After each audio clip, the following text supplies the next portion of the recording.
Bom dia oficialmente para todo mundo.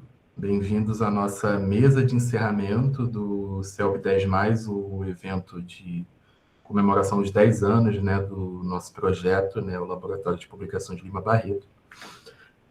Hoje a gente está no nosso dia virtual, mas tivemos 2 dias presenciais no Instituto de Letras da UERJ e dias muito produtivos. Espero que quem tem assistido ao presencial, tem alguém aqui que esteve no presencial?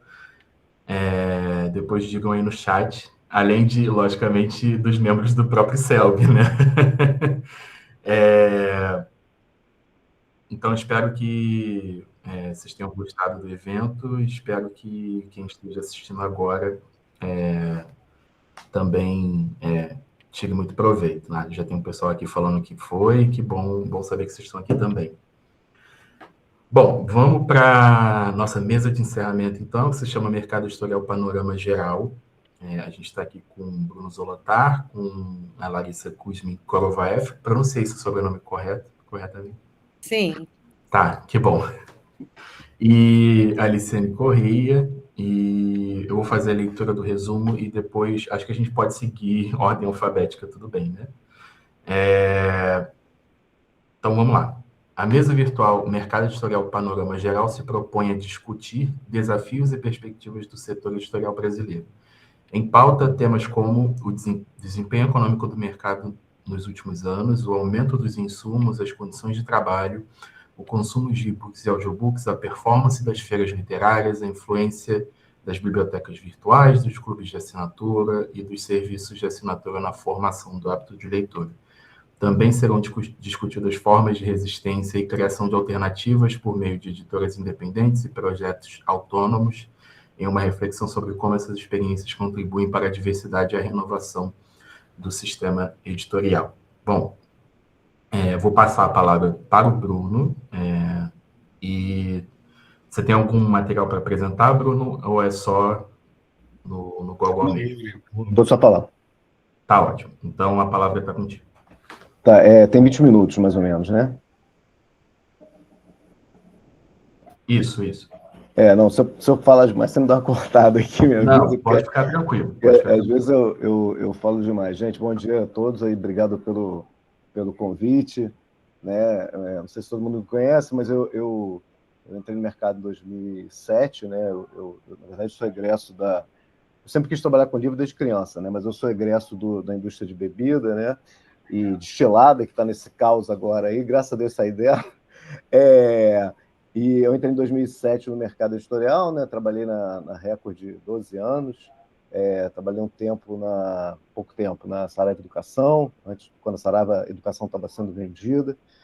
Estou há 6 anos na Rocco, né? Hoje eu cuido da área comercial, cuido da área de marketing e cuido da área de imprensa também, né? Está tudo embaixo do meu chapéu, né? Então eu queria falar um pouquinho dessa minha visão, passar um pouco a visão comercial, né? De como é que está o mercado para vocês. Eu vou fazer uma linha do tempo aqui, de como é que eu vejo. A gente está vendo aí, volta e meia, né, a gente vê principalmente no Publish News essa questão da queda do número de leitores, né, das pesquisas que saem, principalmente desde 2014, né, aponta uma queda grande, né, de leitores no Brasil. Hoje, o que eles consideram, se não me engano, a última pesquisa, eles consideram que acho que 20% da população brasileira, se isso tudo, lê 3, 4 livros por ano, né? Então a gente tem essas notícias, né? Mas eu queria falar um pouquinho para vocês dos últimos anos, né? Que essa série é uma série histórica longa, e hoje muita gente do mercado questiona se a gente deve ficar comparando com 2014, quando era um mundo completamente diferente, né? Que a gente deveria comparar com anos mais recentes. Mas eu estou no mercado desde 2007, digo assim, eu acho que o pior ano para a gente foi 2018, né? Final de 2018, que foi quando, no espaço ali, acho que de um mês, 40 dias, a gente soube que a Saraiva estava quebrando, né? E sobre que a cultura estava quebrando, e assim, quase com a quebradeira da cultura e da Saraiva, foram várias editoras aí, né? Tanto editoras grandes, como médias, como pequenas, principalmente pequenas e médias sofreram bastante. Tinha editora que hoje editora importante, mas que tinha 70% da venda, principalmente na cultura. E aí a gente as lojas não fecharam imediatamente, né? Você ficou em um tempo de, tanto da Saraiva quanto da Cultura, você ficou um tempo ali, elas meio mortas-vivas, né? A gente ouviu essa semana aí a morte da Livraria Cultura, a terceira morte da Livraria Cultura, que esses processos eles vão aí, né, se estendendo indefinidamente. Nesse meio tempo, então isso foi um baque muito grande, né? Porque a gente perdeu pontos de vendas importantes em lugares importantes, né?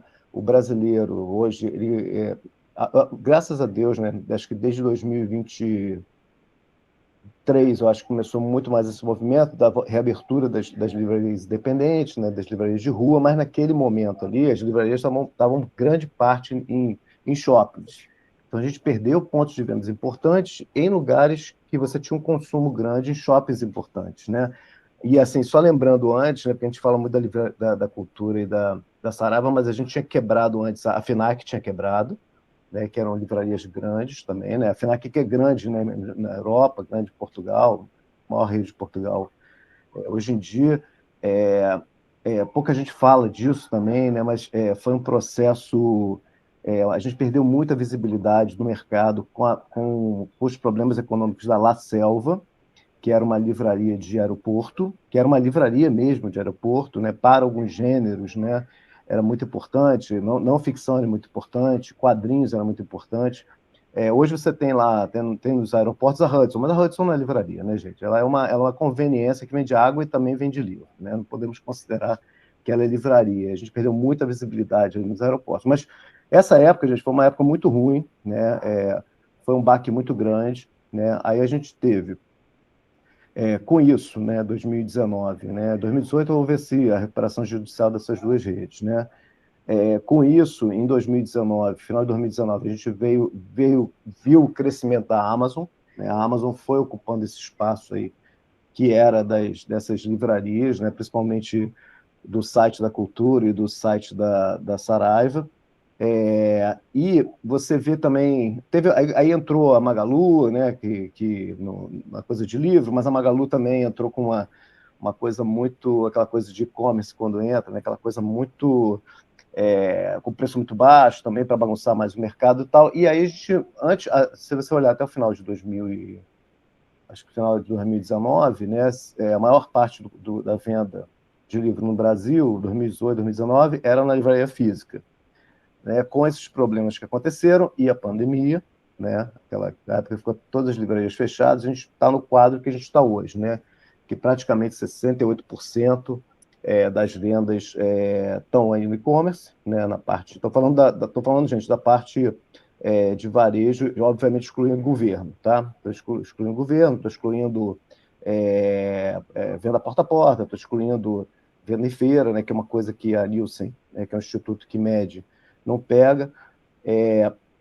Mas aí a gente viu esse quadro que a gente está hoje, que a Amazon tem esse tamanho, né? Nesse meio tempo quebrou o Submarino, né, que também era importante para a venda de livro, a Magalu saiu do mercado, né? E aí o que aconteceu, gente? Você teve aí 2020, um início aí no início do ano, que a gente achava que a coisa ia cair demais, mas aí aconteceu um fenômeno interessante, né? As pessoas estavam em casa, né? Não saíam, não almoçavam fora, não viajavam, não compravam roupa. Chegou um ponto, acho que foi em maio de 2020, as pessoas começaram a comprar livro. Ninguém aguentava mais Netflix o dia inteiro, né?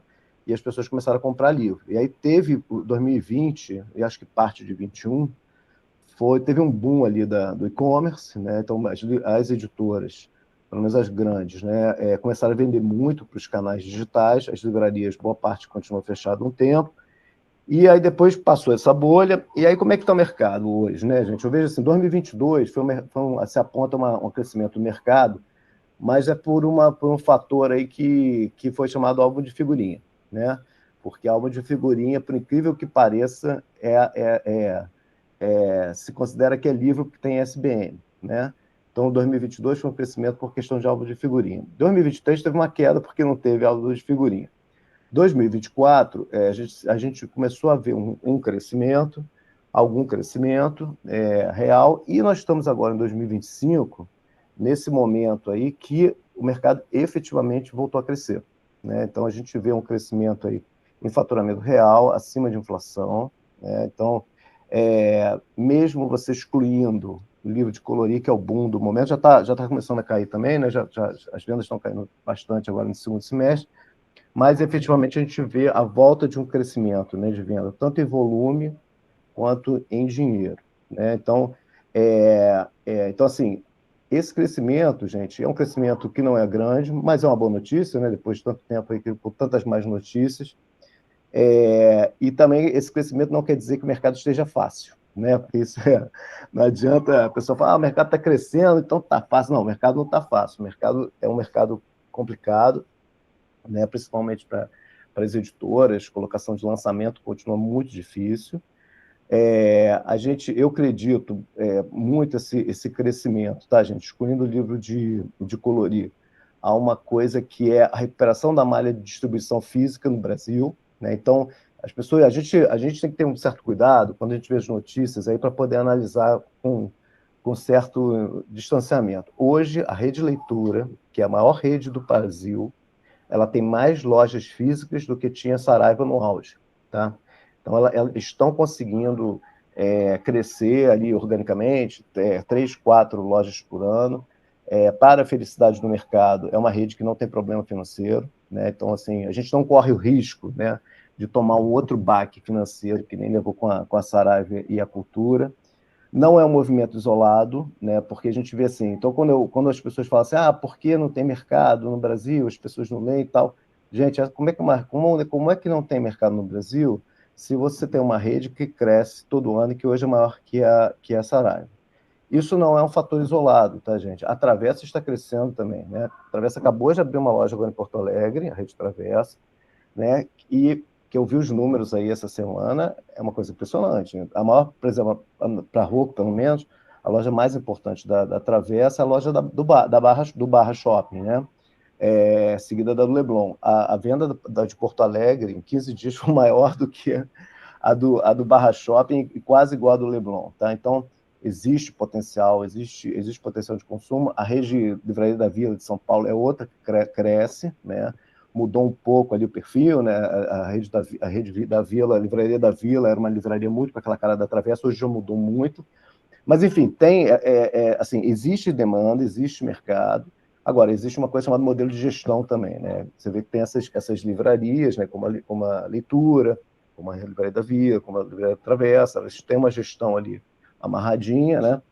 Às vezes a gente que vende livro para eles reclama pra caramba de algumas coisas, mas a gente sabe que é uma gestão que funciona, paga em dia, né? Então, assim, eu acho muito interessante ver, e não só isso, por exemplo, você pega a livraria A Janela, né, da Marta Ribas, né? Uma livraria começou ali no Jardim Botânico, numa rua que é difícil até de passar de carro, né? Livraria mínima, fazendo evento na calçada, né? Um tempo depois a Marta abriu ali no Shopping da Gávea, né? Pegando um pouco aquele público que era da Timbre, né? Ela é muito ativa, né? Tem aquela coisa de fazer muito evento, né? Fazendo coisa com cinema e tal. Está abrindo a terceira agora em Laranjeiras, né? Então é uma cadeia de livraria, já está se tornando uma cadeia de livraria independente, né? Você vê em São Paulo esse movimento de muitas livrarias surgindo aí, independentes de rua. Então eu acho assim, essa parte dessa malha física, né? Ela tá sendo recomposta e isso é importantíssimo, né? Para o mercado. Eu vim como eu falei para vocês, eu vim de bebida, e bebida a gente sabia, quanto mais distribuição você tem, mais você vai vender, né? Quanto mais pontos físicos você tem de venda, mais você vai vender. Então, no Brasil, a gente não consegue andar 200 metros sem ter um lugar para comprar uma cerveja, né? Mas você precisa pegar um ônibus, pegar um carro, às vezes ir numa outra cidade, que a gente não estou falando aqui de e-commerce, estou falando de livraria física, para comprar um livro, né? Então, eu moro em Niterói, Icaraí, né? Icaraí ficou uns 2, 3 anos sem ter livraria física, né? Hoje tem Livraria Travessa, tem mais uma outra ali, tem uma leitura no Plaza Shopping, mas assim, numa área enorme dessa, que tem 70 mil habitantes, não tinha uma única livraria, né? Então, eu acho muito importante esse movimento que a gente está vendo hoje das livrarias físicas voltarem a abrir, grandes, pequenas, né? Então, acho que isso faz uma parte dessa recuperação que a gente está tendo no mercado. É isso. O ponto que eu acho um pouco negativo dessa história é governo, né? Os governos têm comprado menos, né, nos últimos anos. Isso vem lá desde o governo Bolsonaro, mas também o governo Lula atual. A gente está atrasado, por exemplo, o cronograma do PNL dele ele tá atrasado. Governos estaduais têm comprado menos livro também do que comprava antigamente. Mas se a gente olhar o varejo, né, de livro, ele cresce. A gente tem tido esse boom aí de feiras literárias, de eventos literários, né? Como é que está de tempo aí, Yuri? Que eu estou falando aqui, não estou dando tempo? Tá tranquilo, pode seguir. Não, então tá. Então, a gente tem esse boom de eventos literários, né? Hoje a Folha está trazendo ali um artigo sobre isso. Todo dia aparece um evento novo, né? Que eu acho também muito bom, né? Outro dia eu fui numa feira, gente, que é em Maricá, né? Que é aqui do lado de Niterói. Nunca tinha ido, não é a primeira vez que ela acontece, mas eu nunca tinha ido. E aí é o seguinte, Maricá é uma cidade que tem 220 mil habitantes, né? Tem uma única livraria pequenininha. E aí a prefeitura, lá tem royalties de petróleo, né? A prefeitura fez esse evento na feira literária e tinha lá Thalita Rebouças, Viviane Mosé e tal. E a prefeitura deu acho que R$ 200 de cupom para cada estudante, para eles comprarem livro lá, né? E a média do livro lá é R$ 35, né? E é interessante, porque é um movimento, que uma cidade onde que as pessoas não têm contato praticamente nenhum com livro, não passam por livro no dia a dia, né? Você faz um evento, que aí as crianças vão lá, pegam um livro, aí bom dia, Eliane. Aí a gente vai dizer, mas quantas dessas crianças vão se tornar leitores, né? Se cada 10 que forem, 2 se tornarem leitores, já é lucro para a gente, né? Então, assim, é interessante numa cidade que não tem contato nenhum com livro, de repente tem um evento legal, bem montado, com livro, né, e tal. Assim, tem muita feira, gente. Ano passado a gente participou de umas feiras através de distribuidor no interior de Pernambuco, também cidade que não tem livraria nem no raio de 100 metros, 100 quilômetros, e tinha lá uma verba de governo lá para as crianças pegarem. Então, agora, essa questão desses eventos tem que ter um certo cuidado, né? Porque só os que se profissionalizarem, né, que vão resistir efetivamente, né? Não dá para fazer. Tem muita gente que também faz meio por oportunismo. Então isso é uma coisa positiva do que eu acho também do mercado. E uma outra coisa, gente, só para fechar minha parte aqui, porque como eu cuido dessa parte comercial de marketing também, a questão que também já mais do que noticiado, a questão do TikTok, né? O TikTok deu ele efetivamente a partir de 2020, junto com a pandemia, né? Ele trouxe aí um fôlego novo, uma visibilidade nova para os livros, principalmente para livro para o público jovem.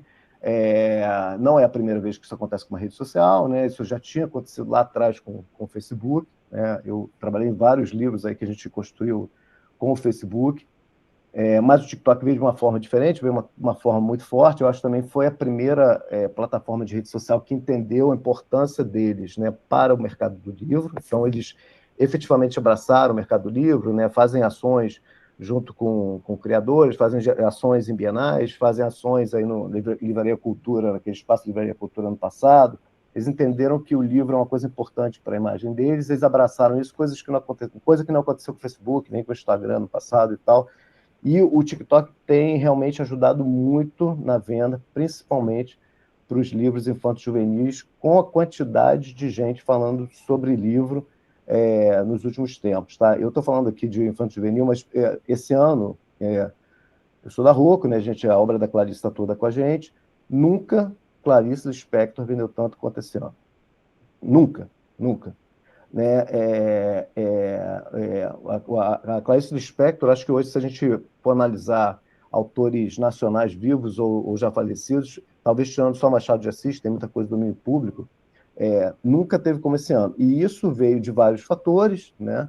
Mas um deles é a questão do TikTok. Você entra agora no TikTok, você vai ver a quantidade de vídeos de gente falando de A Hora da Estrela, né?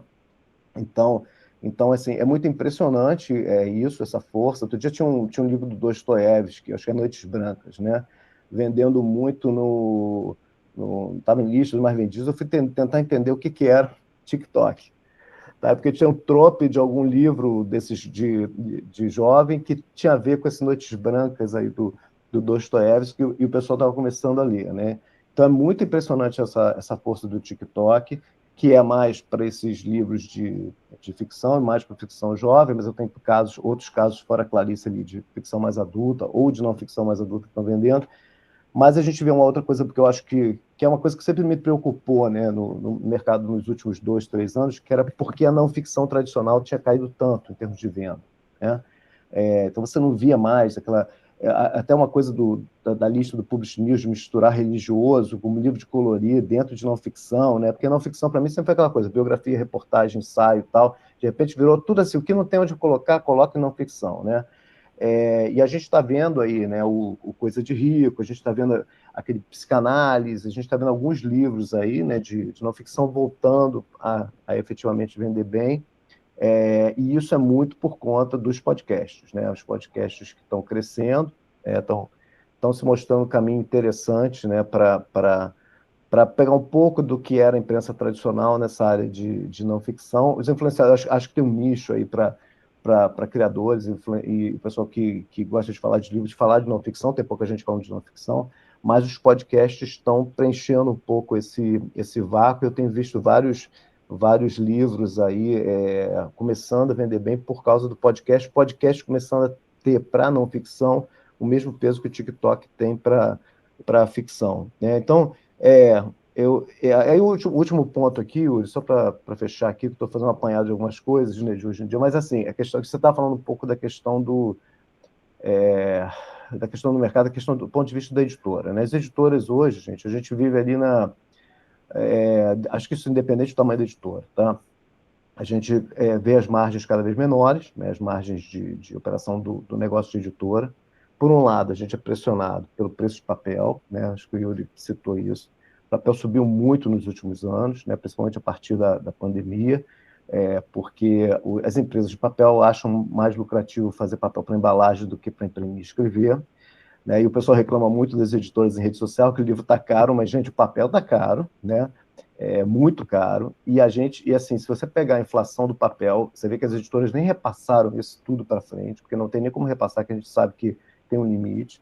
E, por outro lado, a gente está pressionado por ter um gigante como a Amazon negociando, né, com as editoras e botando toda a pressão em cima das editoras, independente do tamanho das editoras, tá, gente? Não acho que é porque é Rocco, porque é Harper, porque é Record, que não tem essa pressão, tem uma pressão grande em cima, assim, todo ano a Amazon chama as editoras para conversar, né, para tentar arrancar uma coisinha a mais. Então, o que acontece? E você tem a Amazon hoje, aí, a minha estimativa, gente, é que a Amazon hoje representa, para obras gerais, algo em torno de 45% a 60% do faturamento das editoras, dependendo do tipo de editora. Tá? Essa é a minha estimativa. É uma pressão enorme. A Saraiva, no auge, era 27% a 30%. Tá? Isso faz com que eles tenham uma força enorme de pressão em cima da gente, que a gente tem que se segurar do jeito que dá. Né? Mas, assim, por um lado, a gente está espremido pelo preço do papel, por outro lado, está sendo comido por cima, né? Por baixo pelo preço do papel que vai estar subindo, que subiu nos últimos anos, por cima pelo varejo que pressiona. O varejo no Brasil está muito concentrado. Eu estou falando aqui da Amazon, né, gente? Mas a leitura também, né? Ela exerce uma pressão, né, sobre as editoras. As outras menos, mas a leitura, um pouco a Curitiba, que é uma rede que eu acabei não citando, mas é uma rede importante do Sul. Então, a gente está ali com, se você contar mesmo, né, a gente tem 10, talvez nem 10 clientes grandes aí. Então, a coisa está muito concentrada, e quanto mais concentrado o varejo é em cima das editoras, mais a gente tem essa briga aí, e as margens ficam cada vez mais complicadas para as editoras, né? E aí, essa margenzinha que a gente tem hoje, a gente tenta sobreviver aí e crescer nesse mercado. Mas só para arrematar, só para fechar aqui o que eu estava falando, eu hoje vejo o mercado de uma forma positiva, né? Eu acho que a gente está no momento de um crescimento orgânico aí interessante. Acho que realmente essa parte das redes sociais está ajudando muito. Eu vejo muito essa questão tem muita editora pequena com uma produção muito boa no Brasil, com produção gráfica excelente, com produção editorial excelente, de capas excelentes, né?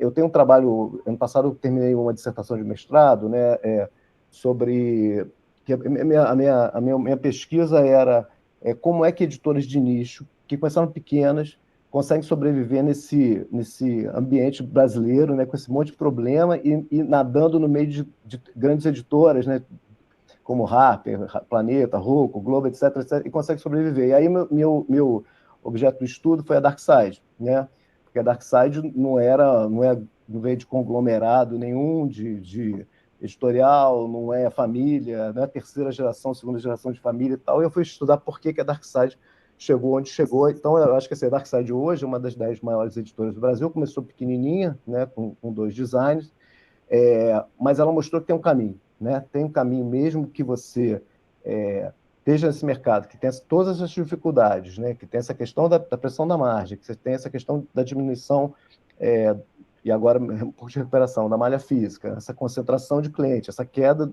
de leitura, né? Que é uma coisa que realmente, do índice de leitura, que acontece. Como é que ainda é possível uma editora pequena, focada no nicho, que tem que estabelecer um padrão, chegar lá, né? Então, existem caminhos. Tá, gente? Acho que falei demais, mas só para arrematar. Mas, de qualquer maneira, eu acho que a gente está num momento que eu vejo aí positivo, não positivo de soltar fogos, mas é um momento positivo para o mercado. Muito obrigado, Bruno. Ótima fala. Muitas questões que você trouxe, a gente já discutiu, coincidentemente, a gente já discutiu nos dias anteriores de evento, então está tudo mais ou menos na mesma linha, né? Então, bem legal ouvir você. Vamos passar, então, agora para Larissa. Você tem alguma apresentação para fazer ou vai só no Gogó também? Bem que eu gostaria de ter feito, porque eu acho que, falando, né, pegando as palavras-chave, né, do resumo que você leu, era interessante fazer um contexto histórico, né, para chegar no ponto que a gente está hoje, mas eu não tive tempo, então vamos de palavra. Eu acho que eu preciso, em primeiro lugar, circunscrever o lugar de onde eu falo, né, porque o Bruno a fala dele vem de uma editora grande, né, corporativa, enfim, e eu falo de uma editora independente e também como um lugar que eu ocupo hoje de vice-presidência da Liga Brasileira de Editoras Independentes. Então, desse lugar, eu estou, assim, o tempo todo em contato com as questões que atravessam esse mercado, que, de certa forma, é um mercado paralelo, embora a gente tenha, como o Bruno trouxe, inclusive, quero ler sua dissertação, viu, Bruno? Casos de editoras independentes que começaram pequenas, nichadas, e encontraram um caminho de chegar nesse mundo corporativo, onde você tem uma capilaridade grande em relação ao Brasil, o país que a gente vive, né, que é um país continental.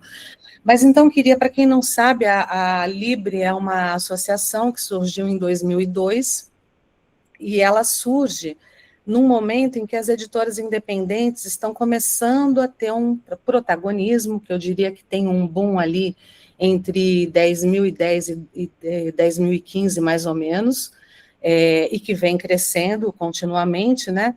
Mas o marco desse movimento, eu diria que foi em 1992, quando o editor-chefe da Random House, uma das maiores editoras, né, dos Estados Unidos, rompeu com essa editora por conta de algumas diretrizes que estavam muito focadas na massificação das edições, né?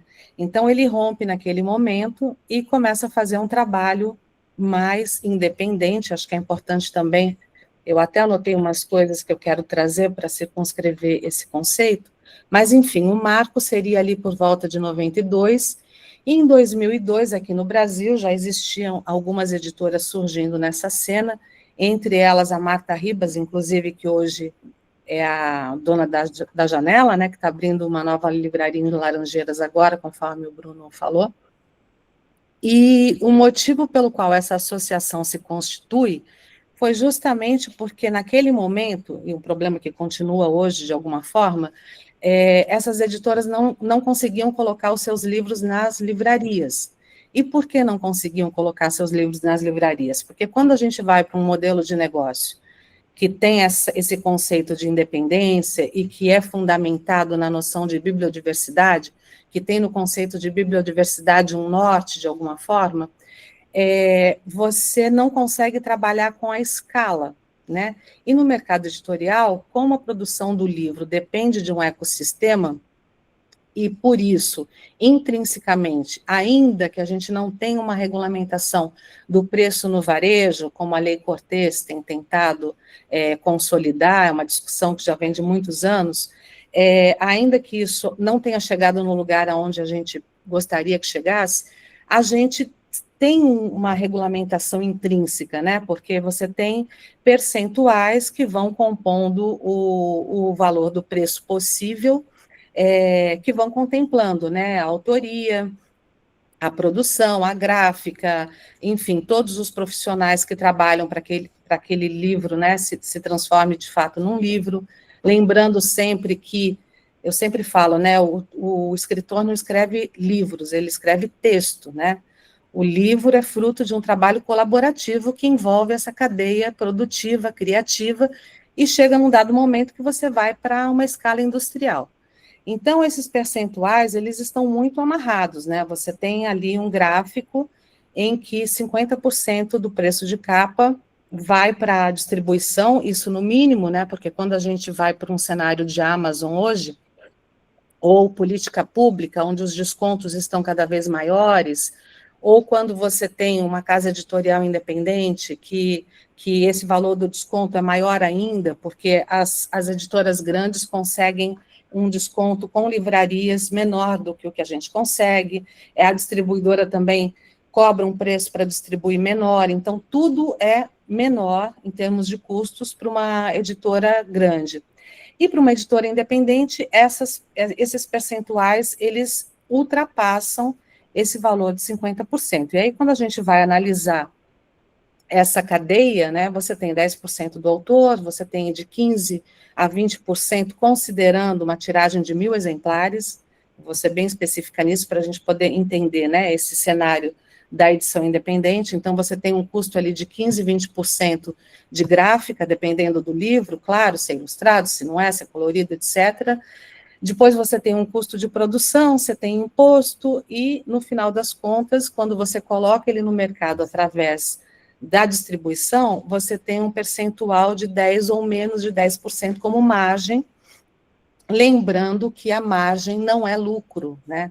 Eu acho importante falar disso, porque a gente tem escutado muito, inclusive, mesmo de pares, né, de escritores, eu já ouvi de gráfica, e agora a gente está lidando, nesse momento, com uma negociação no PNLD, aonde os valores ofertados estão tão baixos que a gente pode dizer que está se confundindo livro com papel impresso, né? O livro não é papel impresso.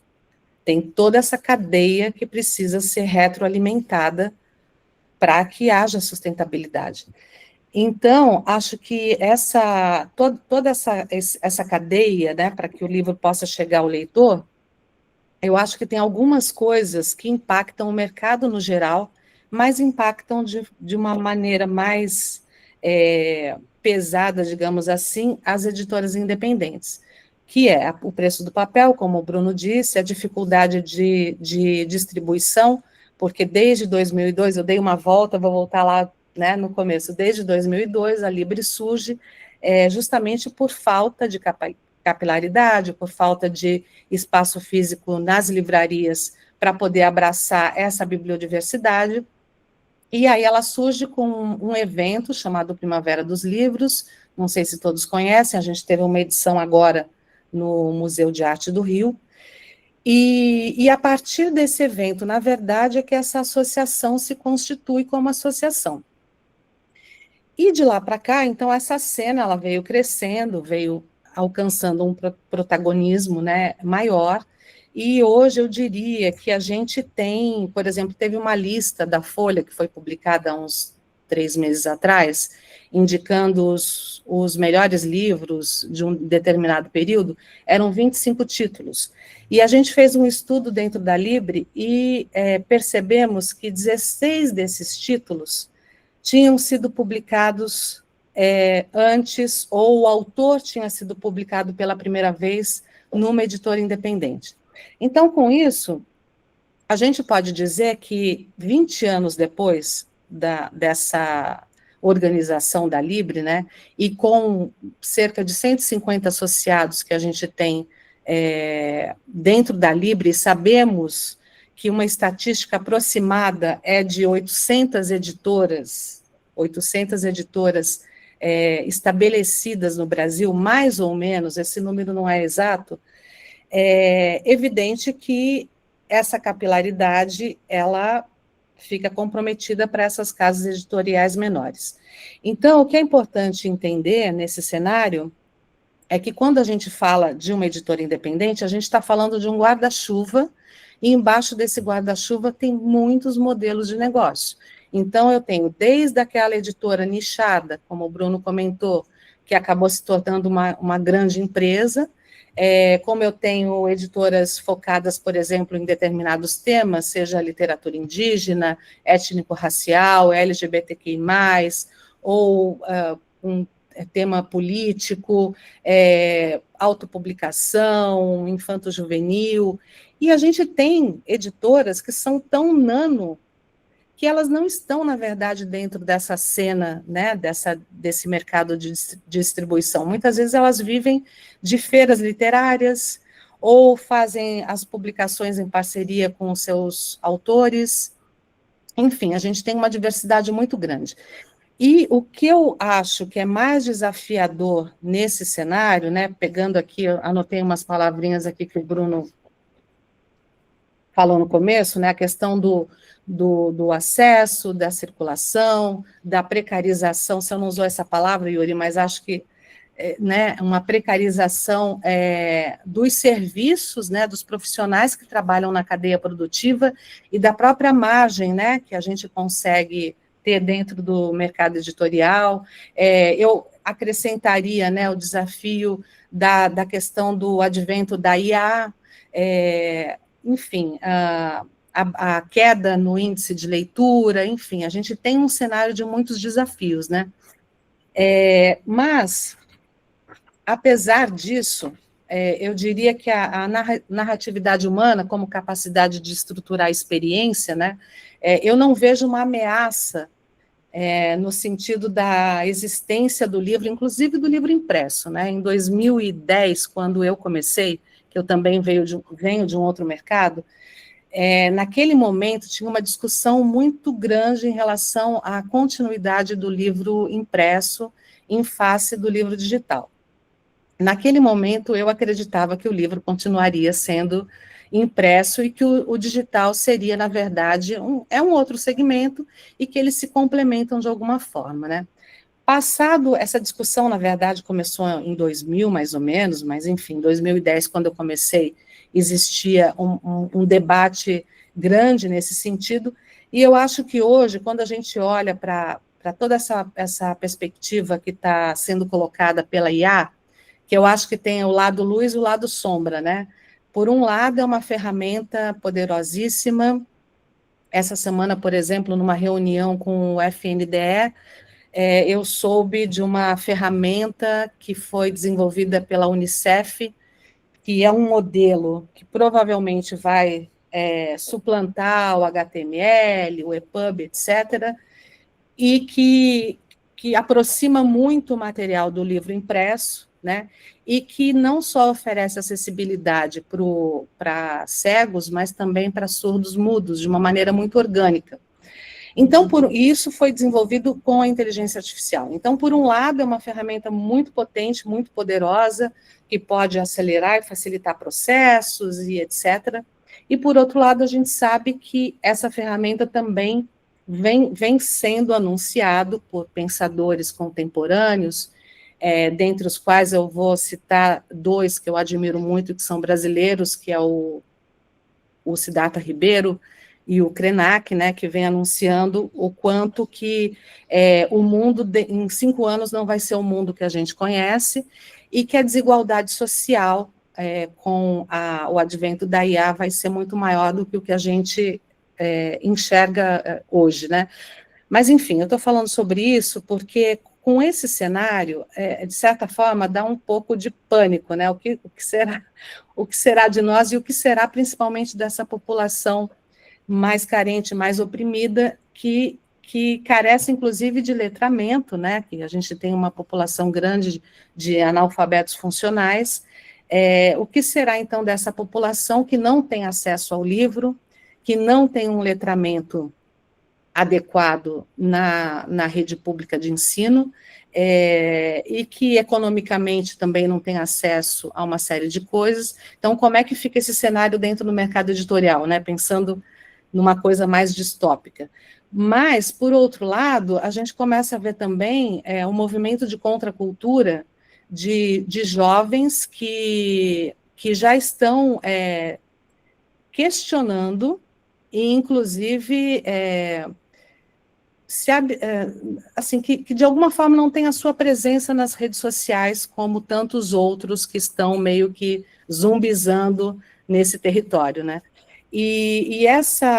Então, eu acho que essa contracultura que a gente já começa a ver emergindo em vários lugares, em várias situações, e mais iniciativas que eu tenho visto de livros impressos que estão sendo colocados no mercado em formatos diferentes, um pouco mais acessíveis, como as plaquetes, por exemplo, que a Mapa Lab começou a fazer recentemente, e outras editoras que têm feito tiragens semi-artesanais, né? São impressões digitais sob demanda, mas que tem uma costura, por exemplo, ou tem uma impressão, ou tem enfim, tem um rastro orgânico, e eu acho que, de certa forma, esse movimento que vem de contracultura, disso que está sendo imposto goela abaixo, né, esse poder das big techs, essa concentração de mercado, isso tudo, de certa forma já está apontando para essa resistência, né, não só do livro, mas do editor independente, que eu diria que, historicamente, inclusive, quando a gente vai olhar, desde lá da Idade Média, né, o editor sempre foi uma figura intrinsecamente resistente, né? Muitas vezes ele foi perseguido, alguns foram queimados, inclusive, né, através da história, e tiveram oficinas, enfim, destruídas, etc. Mas, enfim, isso tudo para dizer que, apesar desse cenário difícil, um pouco distópico e tal, eu acho que o livro impresso, não desmerecendo nenhuma outra tecnologia, eu acho que tudo tem seu lugar, mas ele é uma tecnologia realmente admirável, e às vezes a gente esquece que é uma tecnologia, né? O livro de papel é uma tecnologia, vigente há 2000 anos, acessível, a leitura hoje, a neurociência já pesquisa, né, e afirma que a leitura, para que você possa ter fomentar a subjetividade, o imaginário, etc., a leitura não pode ser essa leitura líquida, interrompida por inúmeros links e janelas que nos invadem quando a gente está em frente a uma tela. Então, isso tudo é proporcionado pelo livro impresso. E, nesse sentido, apesar de todos os desafios, eu vejo que essas editoras, ou esses autores, enfim, vêm sempre resistindo, e, de certa forma, a criatividade, ela também surge, né, a partir dessas dificuldades, né? Se você tem tudo muito facilitado, você acaba entrando numa bolha de conforto e fica tudo muito igual. Então, na medida em que você tem dificuldade para realizar, para fazer circular, para criar, enfim, você vai também alcançando, né, essa questão da criatividade. Aí, eu só queria, antes de circunscrever o que eu acho que é mais desafiador nesse cenário, falar uma definição da questão do conceito de independência, porque eu acho que há bastante controvérsias e, às vezes, não há um entendimento sobre esse conceito, né, porque tem uma aparente contradição, né, como assim uma editora independente num mercado, num setor que é totalmente interdependente, né? Quando a gente olha para o ecossistema do livro, a gente vê que, né, a gente é totalmente dependente dessa cadeia. Ninguém faz livro sozinho, ninguém coloca o livro para circular sozinho. Mas esse conceito, ele vem da arte, da música, né, e diz respeito a agentes que não se subordinam diretamente ao mundo corporativo. Então, o que se quer dizer com isso é que há uma certa autonomia editorial, a escala geralmente é reduzida, existe muitas vezes uma experimentação estética e conceitual, justamente porque você trabalha com uma escala reduzida e com autonomia, então você pode experimentar novos modelos. Normalmente, por trás de uma editora independente, sempre tem um projeto político, ainda que isso não seja muito consciente, e, portanto, uma resistência política em face ao cenário posto. As editoras independentes, por essas características, né, são celeiros para vozes e narrativas inviabilizadas. Há uma independência em relação ao capital, né, porque elas, diferente dos conglomerados e das multinacionais, esse capital muitas vezes vem ou do próprio editor, ou de coletivos, ou de parcerias, enfim. E isso tudo acaba proporcionando a independência da linha editorial, né? Então, eu diria, né, que esse conceito de independência, ele significa, ele simboliza um gesto ético, estético e político dentro desse campo que é intrinsecamente interdependente. E aí, pensando nessa questão desse mercado das editoras independentes, e da bibliodiversidade como um conceito fundante, norteador, né, eu acho que o maior desafio que a gente tem hoje é a questão da política pública, que é desafiador para o mercado todo, como o Bruno disse, né, mas sobretudo para esse campo. E eu acho que é muito importante que todos os atores envolvidos nesse ecossistema, sejam autores, profissionais, editores, enfim, eu acho que é muito importante que a gente se envolva nesse debate, né? Porque senão a gente acaba ficando um pouco alienado em relação a como as coisas acontecem, né? Por exemplo, a questão do preço, né? Que é um debate caloroso. O livro, de fato, quando a gente vai contemplar essa cadeia e olha todo esse universo de coisas que precisam acontecer, ele não é caro, ele está muito barato para o custo que ele tem. Mas, de fato, ele é caro para quem não tem poder aquisitivo.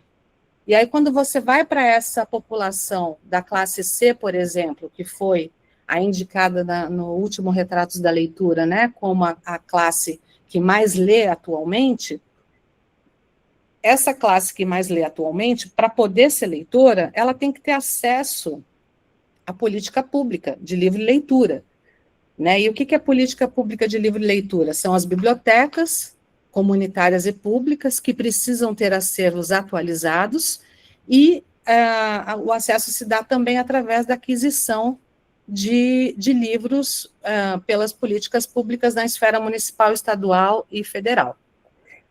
E o que está acontecendo hoje é uma concentração muito grande.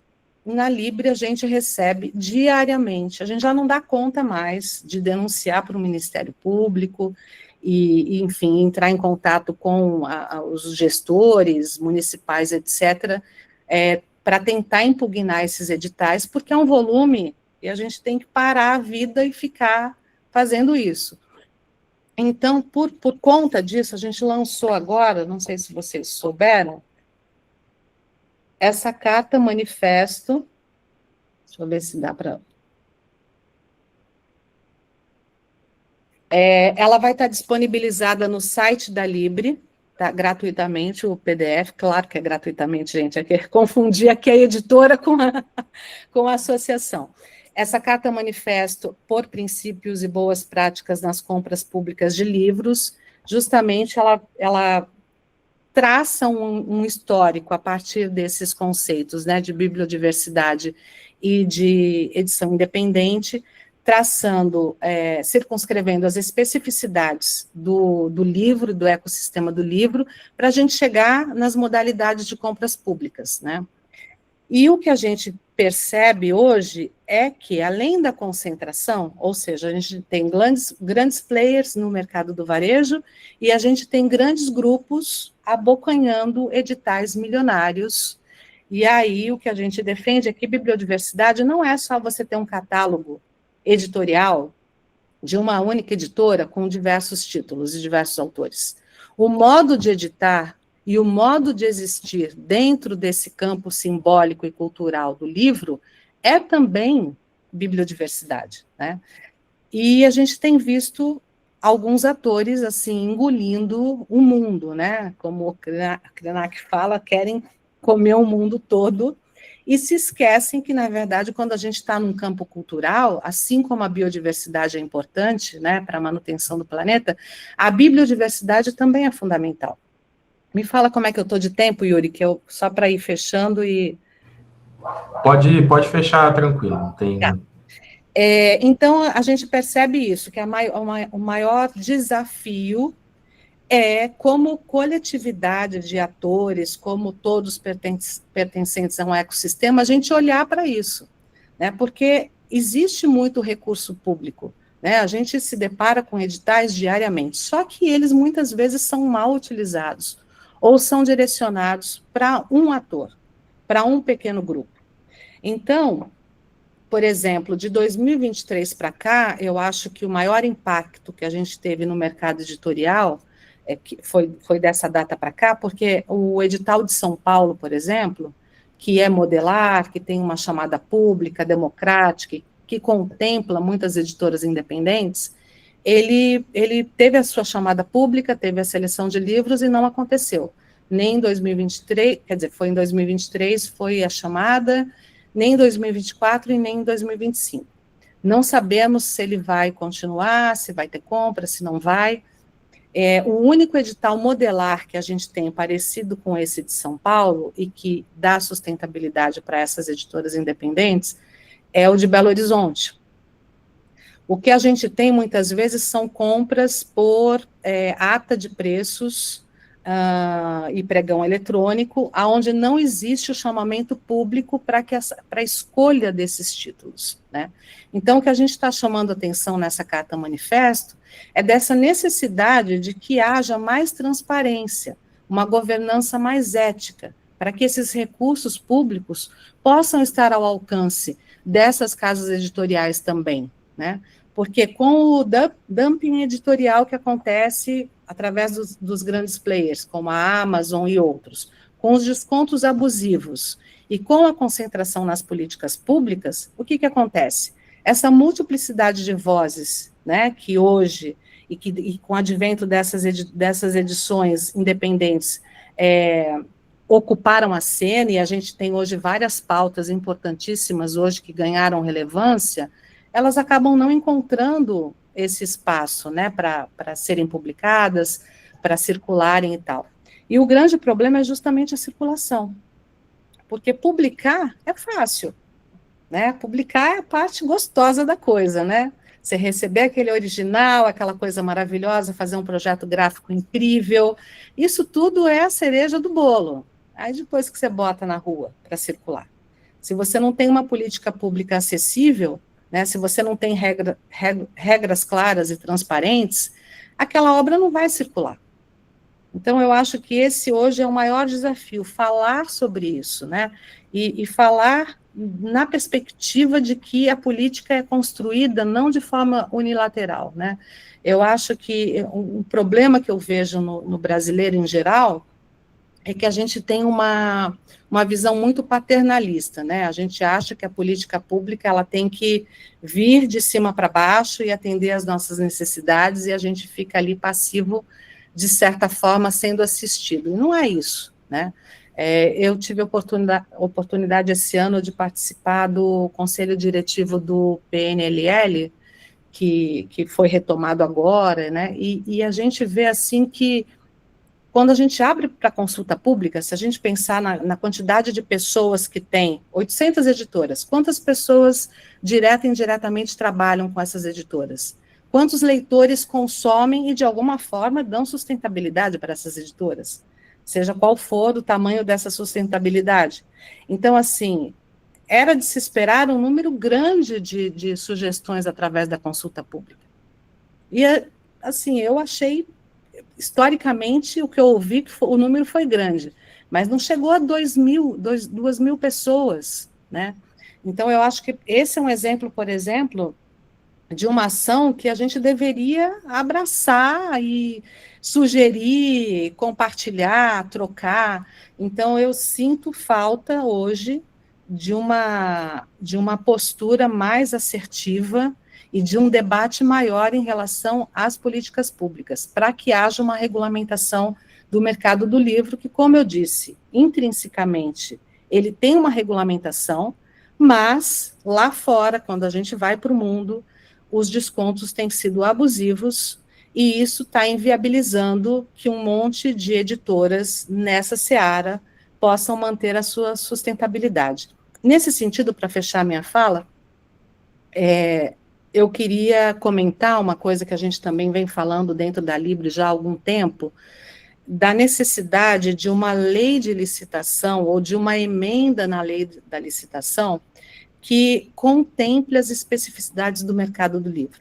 Porque a lei da licitação é uma lei, através dela, né, você compra parafuso, prego, sei lá, lousa, prato, enfim, tudo se compra através da lei da licitação pela questão da economicidade, né, porque é coerente isso, claro, o governo, né, o poder público, ele tem que ter acesso ao melhor preço, enfim, para poder devolver aquele usufruto para a população.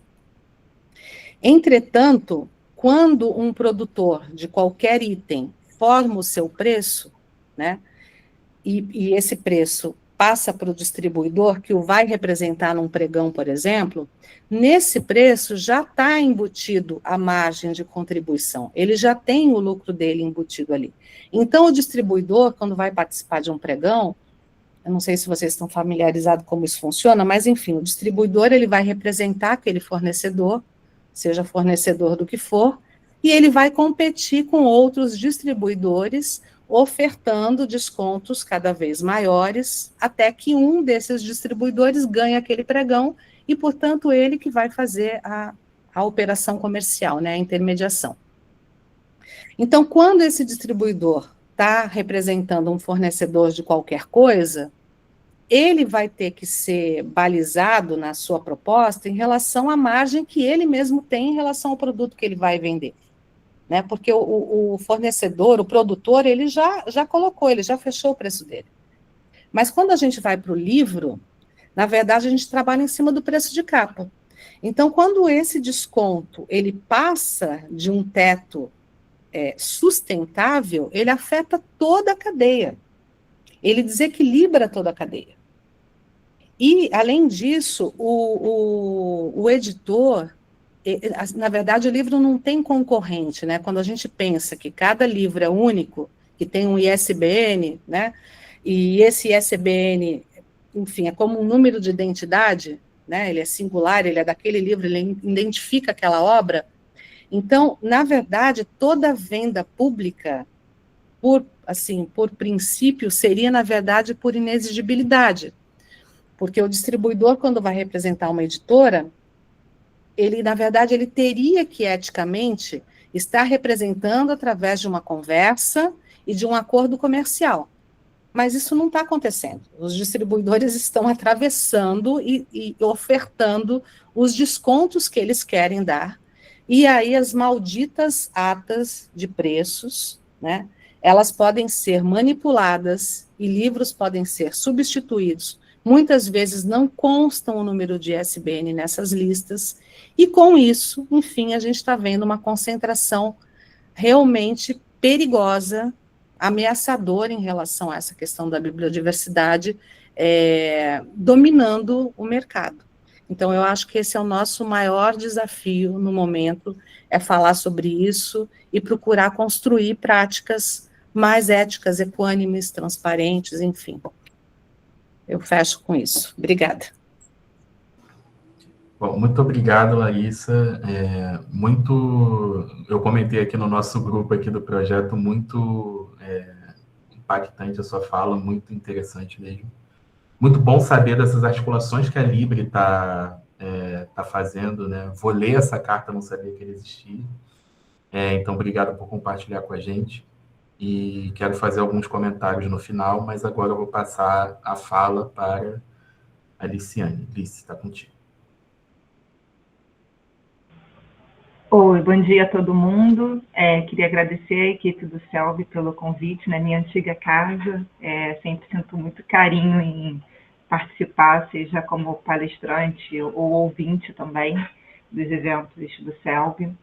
E a minha fala, acho que foi bom porque conversa muito, tanto com a do Bruno quanto da Larissa, sobretudo no início, porque quando eu vi o nome da mesa, né, Mercado Editorial Panorama Geral, a gente pensa em mercado, a primeira coisa que vem, né, acho que esse uso do termo mercado, é a gente pensar do ponto de vista do leitor e da venda de livros, né? Quantos livros são vendidos, as pessoas estão lendo, as pessoas não estão lendo, caiu ou não caiu, o que é ser leitor.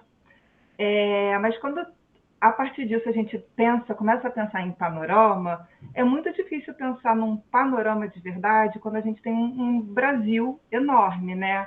Com muitas peculiaridades. E a fala do Bruno e da Larissa acabou até mostrando um pouco disso, né?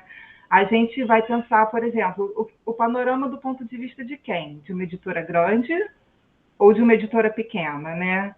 Porque para as editoras grandes, por exemplo, a questão da Amazon e da lei do preço fixo, a minha memória pode até estar me enganando, mas eu acho que eu nunca vi, desde a pandemia, isso ser tão debatido com tanto fervor, né?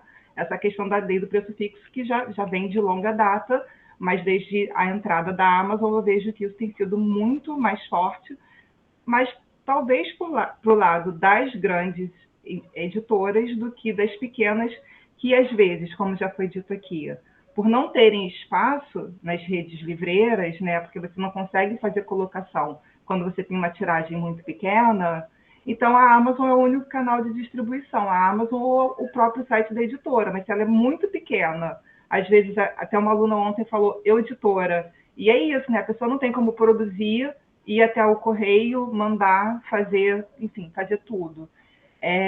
Então, assim, essa questão da Amazon, da lei do preço fixo, para algumas tem um peso diferente do que para outras. Ou quando a gente pensa também em questão de região, né? Como a gente vai pensar num panorama, pensando em região sudeste versus, por exemplo, a região norte, né? Por mais que uma editora da região norte tenha um capital humano, um capital intelectual enormes, e talvez até econômico, né, digamos, um herdeiro que resolveu, né, um COSAC da vida que resolveu abrir uma editora, ainda assim ele não está sendo privilegiado pelas questões, pelo capital econômico de quem está nos grandes centros, né, Rio, São Paulo e talvez algumas capitais do Sul, porque agora, por exemplo, a gente tem o Rio, capital do livro. Quanto tempo vai levar até que o Amazonas seja capital do livro? Então, as editoras do Sudeste acabam sendo privilegiadas por esse capital econômico e também por um capital social e simbólico, porque elas são vistas de uma outra forma pelos leitores, né? Então, pensar em panorama é um pouco complicado. E aí, eu tentei estruturar um pouco a minha fala pensando naquele circuito do Darnton, né? O circuito de produção do livro mesmo. E eu acho, enfim, ele situa ali uma série de agentes e acho que a gente tem um bom debate, que é diferente de uma boa prática, como a Larissa acabou de comentar agora, pensando na questão dos leitores, né? Eu acho que em todas as mesas mais recentes de que eu participei, sejam acadêmicas ou profissionais, a gente tem visto uma boa discussão relacionada aos leitores. A Retratos da Leitura é comentada em todas elas, a gente fala de bibliodiversidade em todas elas, e aí nisso se incluem, né, dentro do circuito deles, bibliotecas estariam inseridas ali na mesma caixinha dos leitores. Na mesa de quinta-feira, que é do CELB, o Henrique Rodrigues comentou, né, e eu achei isso incrível, se cada bairro do Rio de Janeiro tivesse um clube de leitura, talvez a gente conseguisse aumentar, né, esse número de leitores. Então, embora as práticas ainda sejam... a palavra que eu vou usar não é muito boa, mas questionáveis, eu acho que o debate está sendo levantado, o debate existe, e o debate talvez se encaminhe para alguma coisa boa num futuro de, pelo menos, curto ou médio prazo. O debate sobre livreiros também, eu acho que tem acontecido muito por causa, sobretudo, da Amazon, então as pessoas, sempre isso vai surgir à tona. E aí falta, acho que falar, pensando nesse circuito dele, muito da parte de gráficos de seus fornecedores, editores e autores. E aí, aqui fazendo coro à fala do Bruno, eu gostei muito de que ele trouxe isso, porque é algo que eu não tenho visto muito, é essa questão da sustentabilidade do mercado hoje, considerando que a gente tem uma empresa, né, o nosso mercado, ele está ainda muito pautado no livro impresso, e ele depende de praticamente uma empresa que está mais interessada em produzir celulose para exportar, porque dá mais lucro, e aí a gente pauta o preço do papel pelo dólar, que, enfim, para a gente flutua. E se a gente for pensar, né, nos últimos 10 anos, isso, o real ficou muito desvalorizado frente ao dólar. Então, eu tenho visto pouco esse debate, né, nas mesas em geral. Não sei se parece que é um receio de as grandes editoras, que quem são as que têm voz, baterem de frente com essa empresa.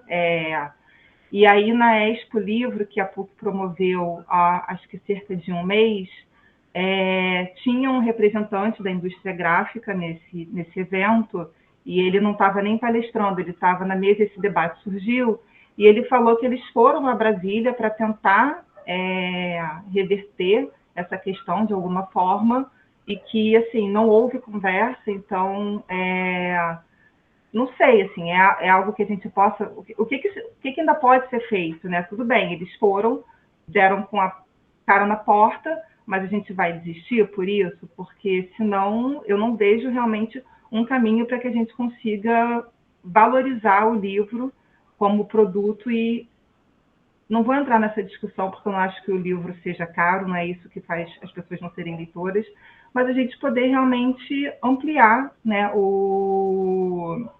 a venda de livros, pensando na questão do preço. E aí, a minha questão principal aqui, e aí eu vou ao contrário, né? A gente teve aqui um representante de uma grande editora, de uma editora independente. Eu já atuei nos dois mercados, né? Eu entrei no mercado editorial em 2002, trabalhando em um grande grupo editorial, que foi a Record. Tive passagem por uma editora pequena, que era a Casa da Palavra.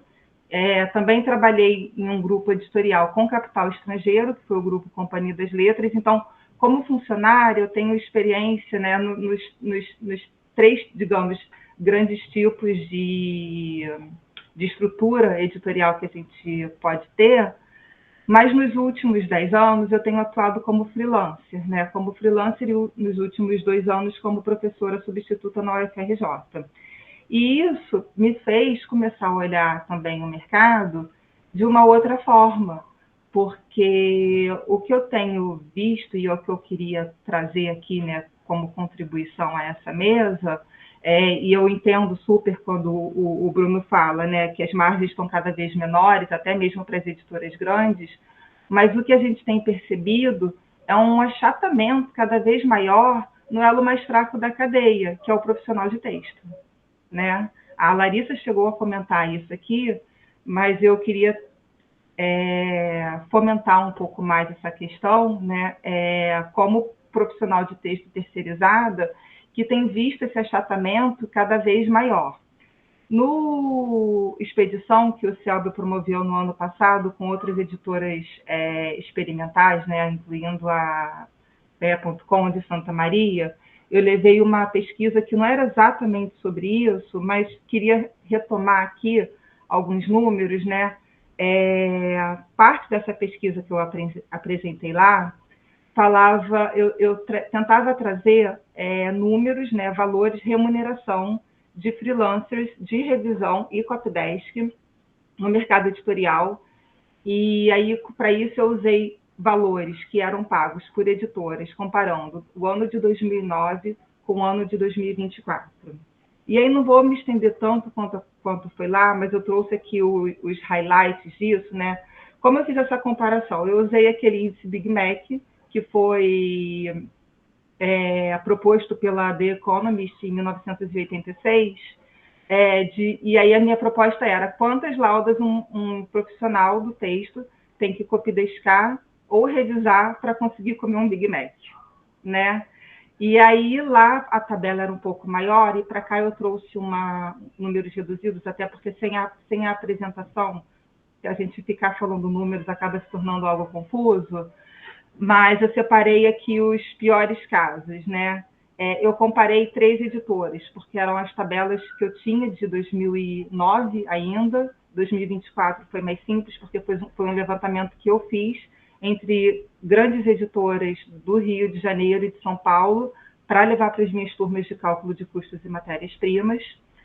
Mas em 2009, uma pessoa, agora eu tenho que olhar os números, ela precisava revisar numa editora A, né, eu comparei obviamente a mesma editora. Na editora A, em 2009, ela precisava revisar quase 5 laudas e meia para comer um Big Mac. Em 2024, ela precisa revisar entre 8 e 10 laudas e meia para comer um Big Mac. Uma editora C, em 2011, o revisor precisava revisar 3 laudas, 3,17, para ser mais exata. Em 2024, ele precisava revisar entre 5,3 e 6,8, quase 7 laudas, para comer o mesmo lanche. Então, a gente vê que as tabelas, né, de remuneração do profissional freelancer não acompanham a inflação, não acompanham um estilo de vida, estão completamente defasados. Assim, como é que a gente vai esperar que o profissional consiga manter a qualidade do trabalho deles, né? E aí eu adorei muito as 2 falas, mas queria ressaltar aqui o que a Larissa falou, dessa questão da produção do livro, né? Da importância do texto para que a gente possa ter, de fato, uma boa bibliodiversidade. E aí é curioso a gente pensar que, por exemplo, no período da pandemia, o que aconteceu? Num primeiro momento, houve, de fato, um medo generalizado, não só no mercado editorial, mas em todos os mercados, eu acredito, né, de como vai ser o mundo agora, né? Como a gente vai lidar com isso, como a gente vai lidar com as nossas produções, considerando que a gente não sabe como escoar essas demandas, né? 2 segundos, por favor. E o que aconteceu no mercado editorial é que os preços que já eram baixos foram congelados. Não só isso, não só preços foram congelados, como também algumas editoras, na dúvida de se elas conseguiriam escoar os lançamentos, elas simplesmente pegaram os livros de volta de alguns profissionais. Então, se a gente pensa, por exemplo, do ponto de vista de quem traduz, né? Quem traduz normalmente tem uma fila de tradução, porque não é um trabalho que você entrega em uma semana como uma revisão. Né? Um tradutor tem ali uma fila que ele vai gerenciando e vai entregar de acordo com o que foi combinado com os editores. E aí, nesse momento de extrema vulnerabilidade para a humanidade, algumas editoras simplesmente pegaram de volta seus livros. Então, se eu tinha, né, a pandemia começou em março, né, pelo menos aqui no Brasil. Então, se eu tinha um livro para entregar em agosto, porque eu ia começar, sei lá, em julho, um livro pequeno, digamos, esse livro foi tirado de mim, quer dizer, não estou falando de mim pessoalmente, mas de forma geral, como pessoa tradutora. Então, a gente vê que, agora, enfim, estou vendo comentários aqui, a gente vê que, no final, assim, porque se a gente pensa numa editora com CNPJ, sobretudo as grandes, que têm possibilidade de fluxo de caixa, né, elas não pensaram no elo mais fraco, que é o colaborador, a pessoa que está ali trabalhando com elas diariamente para oferecer, né, o seu melhor trabalho possível, né? Ela está entregando um trabalho bem feito, senão ela não faria parte do quadro de colaboradores dessa editora, e essa pessoa foi simplesmente deixada à mercê do que pudesse acontecer com ela ali.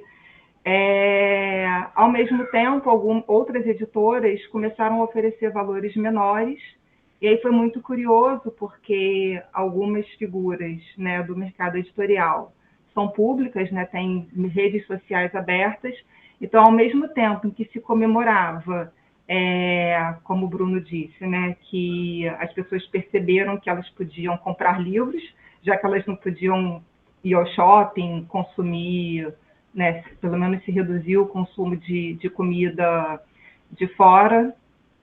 Então, elas se voltaram para, depois de desistir das lives de sertanejo, elas se voltaram para comprar livro, mas ainda assim os preços continuaram congelados. Algumas editoras pediram que o valor fosse reduzido, então, às vezes, uma tabela que já era estabelecida acabou sendo reduzida. Então, assim, no final de tudo, o que a gente vê é que o colaborador, sobretudo o freelancer, acabou sendo o elo mais fraco de tudo isso, né?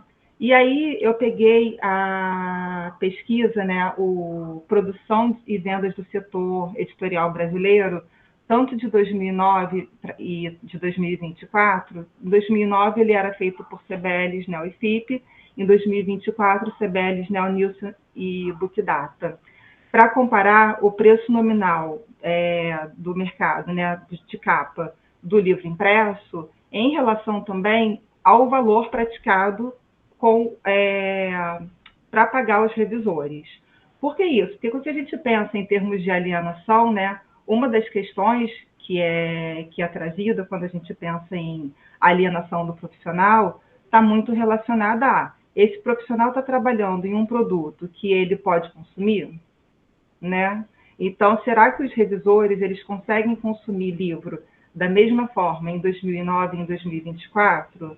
E aí não preciso dizer, né, pensando em 2009, o preço médio do livro era R$10,89, e aí comparando também com os valores de revisão mínima e máxima que eu tinha, um revisor precisava revisar entre 5 laudas e meia e 7 laudas para comprar um livro, pensando nesse ticket médio nominal.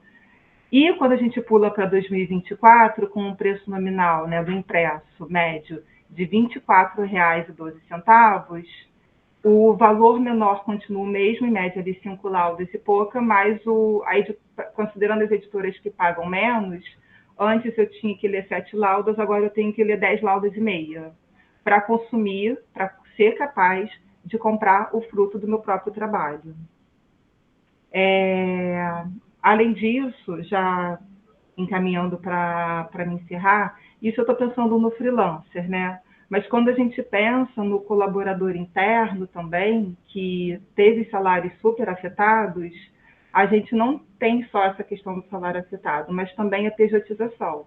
A gente tem visto editoras de grande expressão comercial, então, assim, não passando pano, mas entendendo que em caso de editoras menores isso seja uma necessidade para sustentar um modelo de negócios, mas no caso de uma editora grande, né, que está ali dentro, considerando o market share de mercado, se ela está nas 10 mais, para mim não faz sentido que ela não possa pagar um profissional como seletista. E a gente tem visto essa pejotização cada vez maior no mercado. Queria levantar também aqui a questão, pensando ainda na alienação, da falta de créditos do mercado editorial, né? Eu tive essa discussão, inclusive, né? Foi o tema da minha fala na Expo, da PUC, que o próprio profissional não é reconhecido pelo trabalho dele, exceto o tradutor, que é reconhecido, e às vezes muito mal, mas porque ele tem esse direito dele garantido pela lei de direito autoral, mas muitas vezes ele só é reconhecido na ficha catalográfica, sequer na página 3, e assim, se a gente for pensar, né, se o tradutor é autor também da obra, então o mínimo seria que ele entrasse na capa, e isso a gente vê muito pouco no mercado, mas assim, Eu nem vou falar da capa, o mínimo seria a página 3. A gente hoje abre vários livros em que, na folha de rosto, a gente não tem o nome do tradutor. A gente tem dezenas de editoras que simplesmente não citam quem trabalha na revisão, quem trabalha na preparação de texto, quem trabalha na diagramação.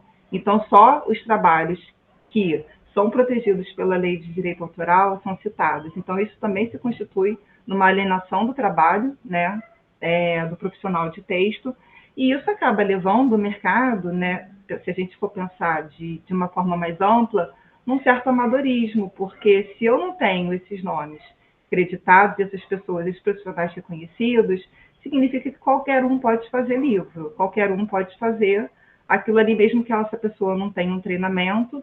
E aí eu nem vou entrar no mérito de um treinamento de curso superior, porque eu conheço profissionais excelentes que não são que não fizeram uma graduação diretamente ligada, né,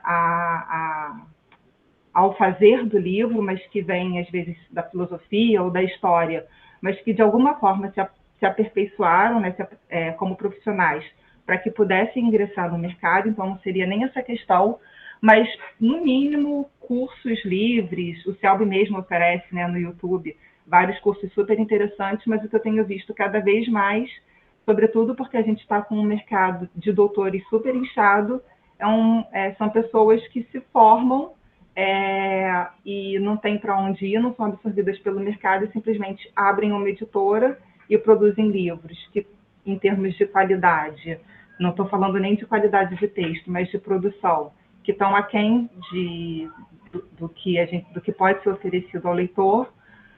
Mas não só isso, pessoas que se entendem como leitoras, então, eu sou leitor, eu gosto de livro, eu posso produzir um livro. Eu acho que essa alienação do profissional pelas grandes editoras acaba, de certa forma, sendo como uma permissão para que todo mundo possa entender que é editor, mesmo sem ter tido nenhum tipo de treinamento ou formação para isso.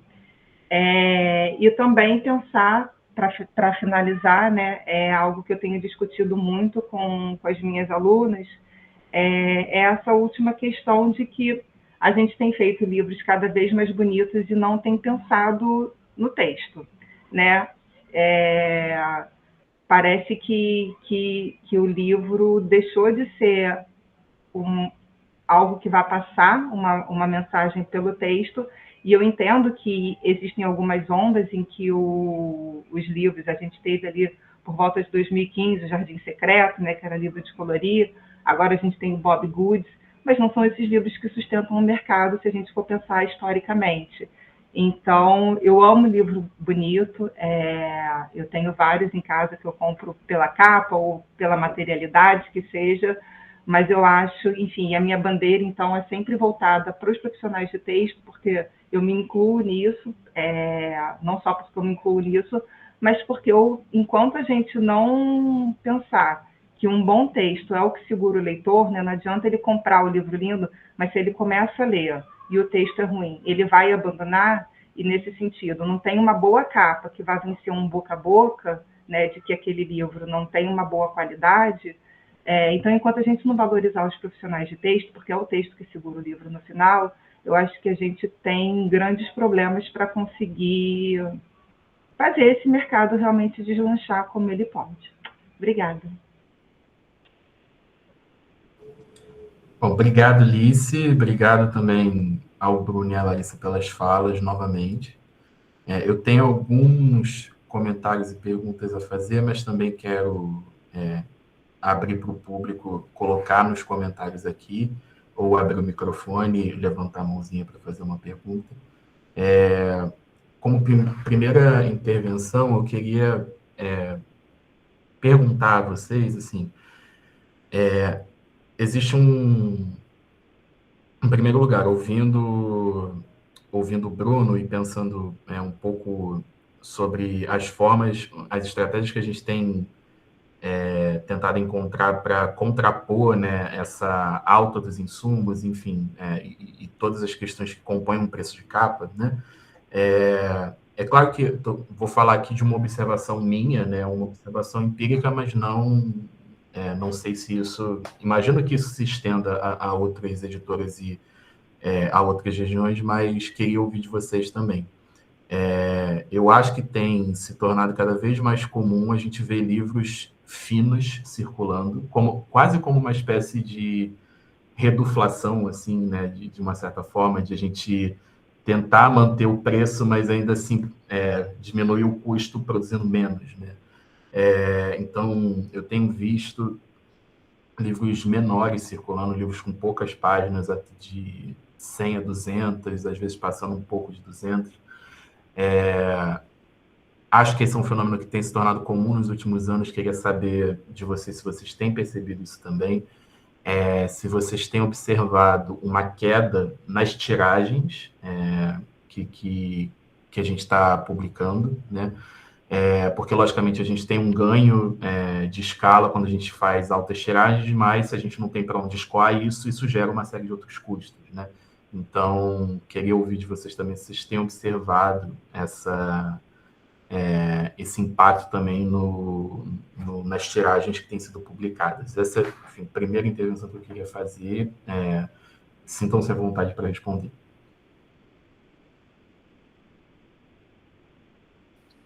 Larissa, você quer falar ou posso?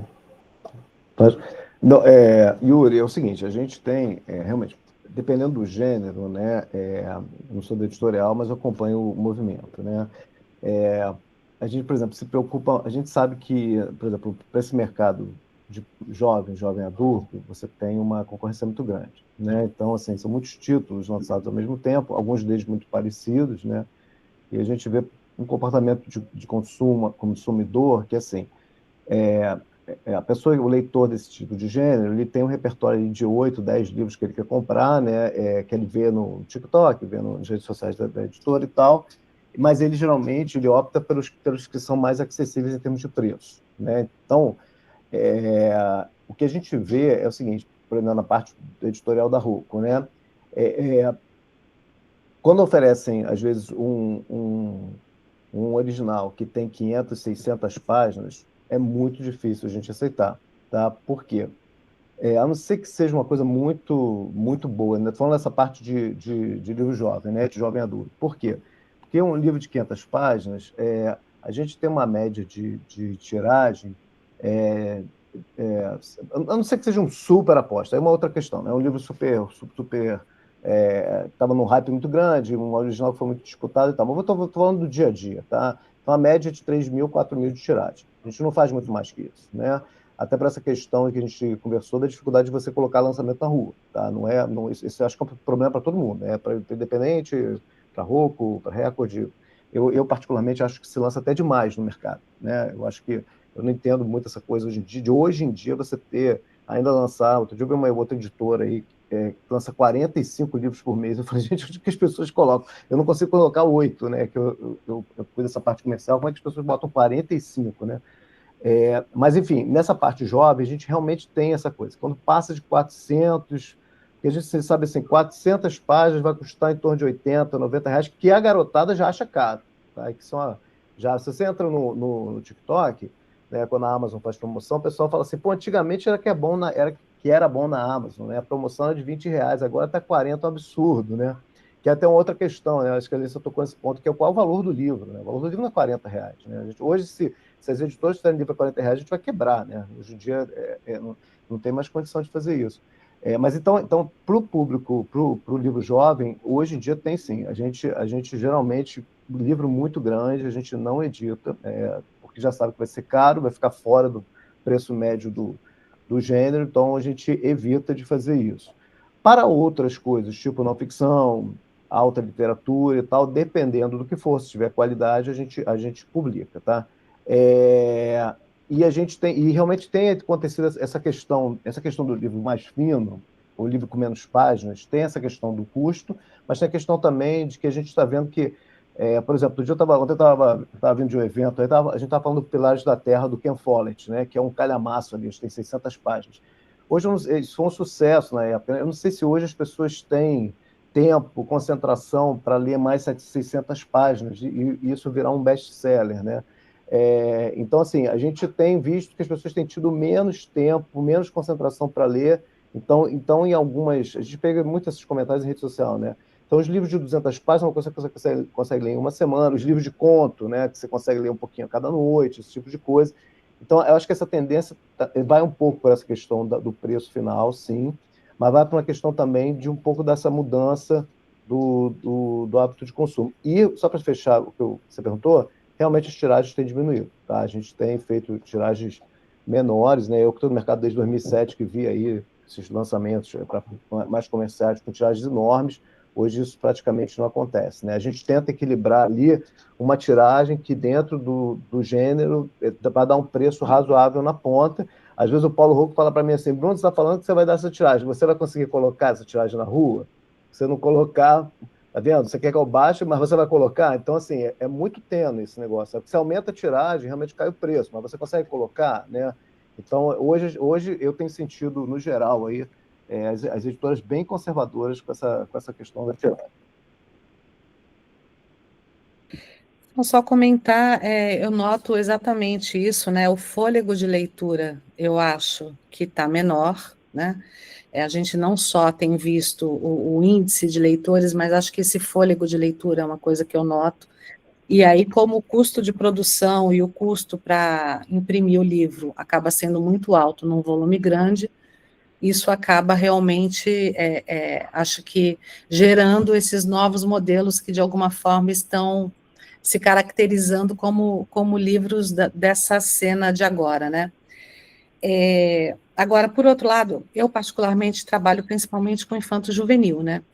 E eu acho que, com a Pingo de Luz, eu gosto muito de livro, assim, a questão da leitura estética, né, do valor estético, para mim é muito importante. É difícil fazer aqui no Brasil tiragens de 1.000, 1.500 exemplares, no máximo que eu faço é 2.000, do jeito que eu gosto de fazer, com capa dura, com gramatura alta, mas eu tenho insistido, e algumas editoras do Infanto eu vejo que tem esse posicionamento, porque acho que a gente entende também que, por exemplo, uma discussão que tem com o próprio FNDE e com o MEC em relação ao PNLD, que é o programa que muitas vezes, através desse programa que a criança vai ter acesso ao livro na vida dela, é que hoje está se entregando revistas, né? Assim, a gramatura e o acabamento é de uma qualidade muito inferior, muito diferente do que era no programa do PNBE, onde a gente entregava o livro do mercado. E aí, como é que você vai formar leitor se, partindo do pressuposto que eu parto, de que a leitura é leitura da narrativa, leitura do objeto, tem o simbólico do objeto, ou seja, tem toda a experiência estética. Como é que você vai agregar valor, né, e transformar esse objeto num objeto simbólico e cultural que representa o homem, se é uma coisa descartável, né, enfim, obviamente que partindo do pressuposto também que tem um conteúdo rico, né, como a Aliciane comentou, e o Bruno também, do excesso de lançamentos, eu também acho que deveria, assim, isso não vai contra o que eu falei da bibliodiversidade e da pluralidade de vozes de forma alguma, mas eu vejo, como editora, que há uma ansiedade muito grande de publicar, né? Há muita oferta, e muitas vezes você vê que aquele material não foi burilado, ele não está no ponto ainda, então as pessoas estão publicando qualquer coisa, de qualquer jeito, e isso não funciona, né? Isso não vai oferecer sustentabilidade nem para esses autores, nem para essas editoras, e muito menos vai fomentar a leitura, né? Porque tem que ter qualidade de texto, de objeto, etc. Então, se por um lado eu vejo que há essa tendência a economizar no tamanho do volume, por outro lado, no infanto-juvenil, eu percebo que tem editores que têm se posicionado. Por exemplo, esse ano, em 2025, eu assumi o compromisso, um posicionamento político que custa bem caro para uma editora do meu porte. Eu não vi ainda editora grande fazendo isso da forma como eu fiz agora, então eu posso dizer que é possível, mesmo sendo uma editora pequena, que é o livro em formato multiacessível, com tradução em libras, paisagem sonora, vídeo com fonte aumentada, audiodescrição, tudo num QR Code na 4ª capa. Então, assim, claro que eu produzo, sei lá, 10 livros por ano, mas os livros que eu produzi esse ano, eles já estão com acessibilidade para tudo. E é possível. Então, assim, tem coisas que você pode realmente se posicionar em relação, não, isso aqui é importante, e isso vai me dar a identidade que eu quero, o posicionamento que eu quero, eu vou chegar no público, enfim. Mas tem essa tendência que eu acho que é principalmente por causa do fôlego de leitura. Não adianta você fazer um livro de 300, 400 páginas que não vai ser consumido porque as pessoas estão lendo menos, tem menos fôlego e porque vai custar muito caro. Enfim. Eu não posso falar do ponto de vista de tiragem, porque como não estou em editora, né, eu não tenho acesso a informações enfim, sensíveis, mas pensando no tamanho dos livros, como observadora e pesquisadora do mercado, o que eu tenho visto é que os livros de nicho não sofreram esse tipo não foram afetados por isso, né? Quando a gente pensa em editoras como a Darkside ou a Alice, que são bem nichadas, né, em terror, fantasia, ficção especulativa, ou até mesmo selos editoriais, né? Por exemplo, alguém citou aqui o Brandon Sanderson da Troma, que é do grupo de Ouro. Esses livros continuam vendendo bem, mas eu acho que é isso. São títulos que estão relacionados a um fandom que sempre foi leitor e que não abandonou o hábito de leitura. Acho que a questão maior são realmente esses livros mais gerais, até porque alguns deles são voltados para não leitores, né? São livros, às vezes, de ocasião, então eles não têm um público leitor cativo que vá justificar que queira comprar um livro de 300 páginas, quando ele só quer ali uma pílula rápida para, sei lá, envelhecer bem, ou ganhar o primeiro milhão em, sei lá, em uma semana, ou coisas do tipo.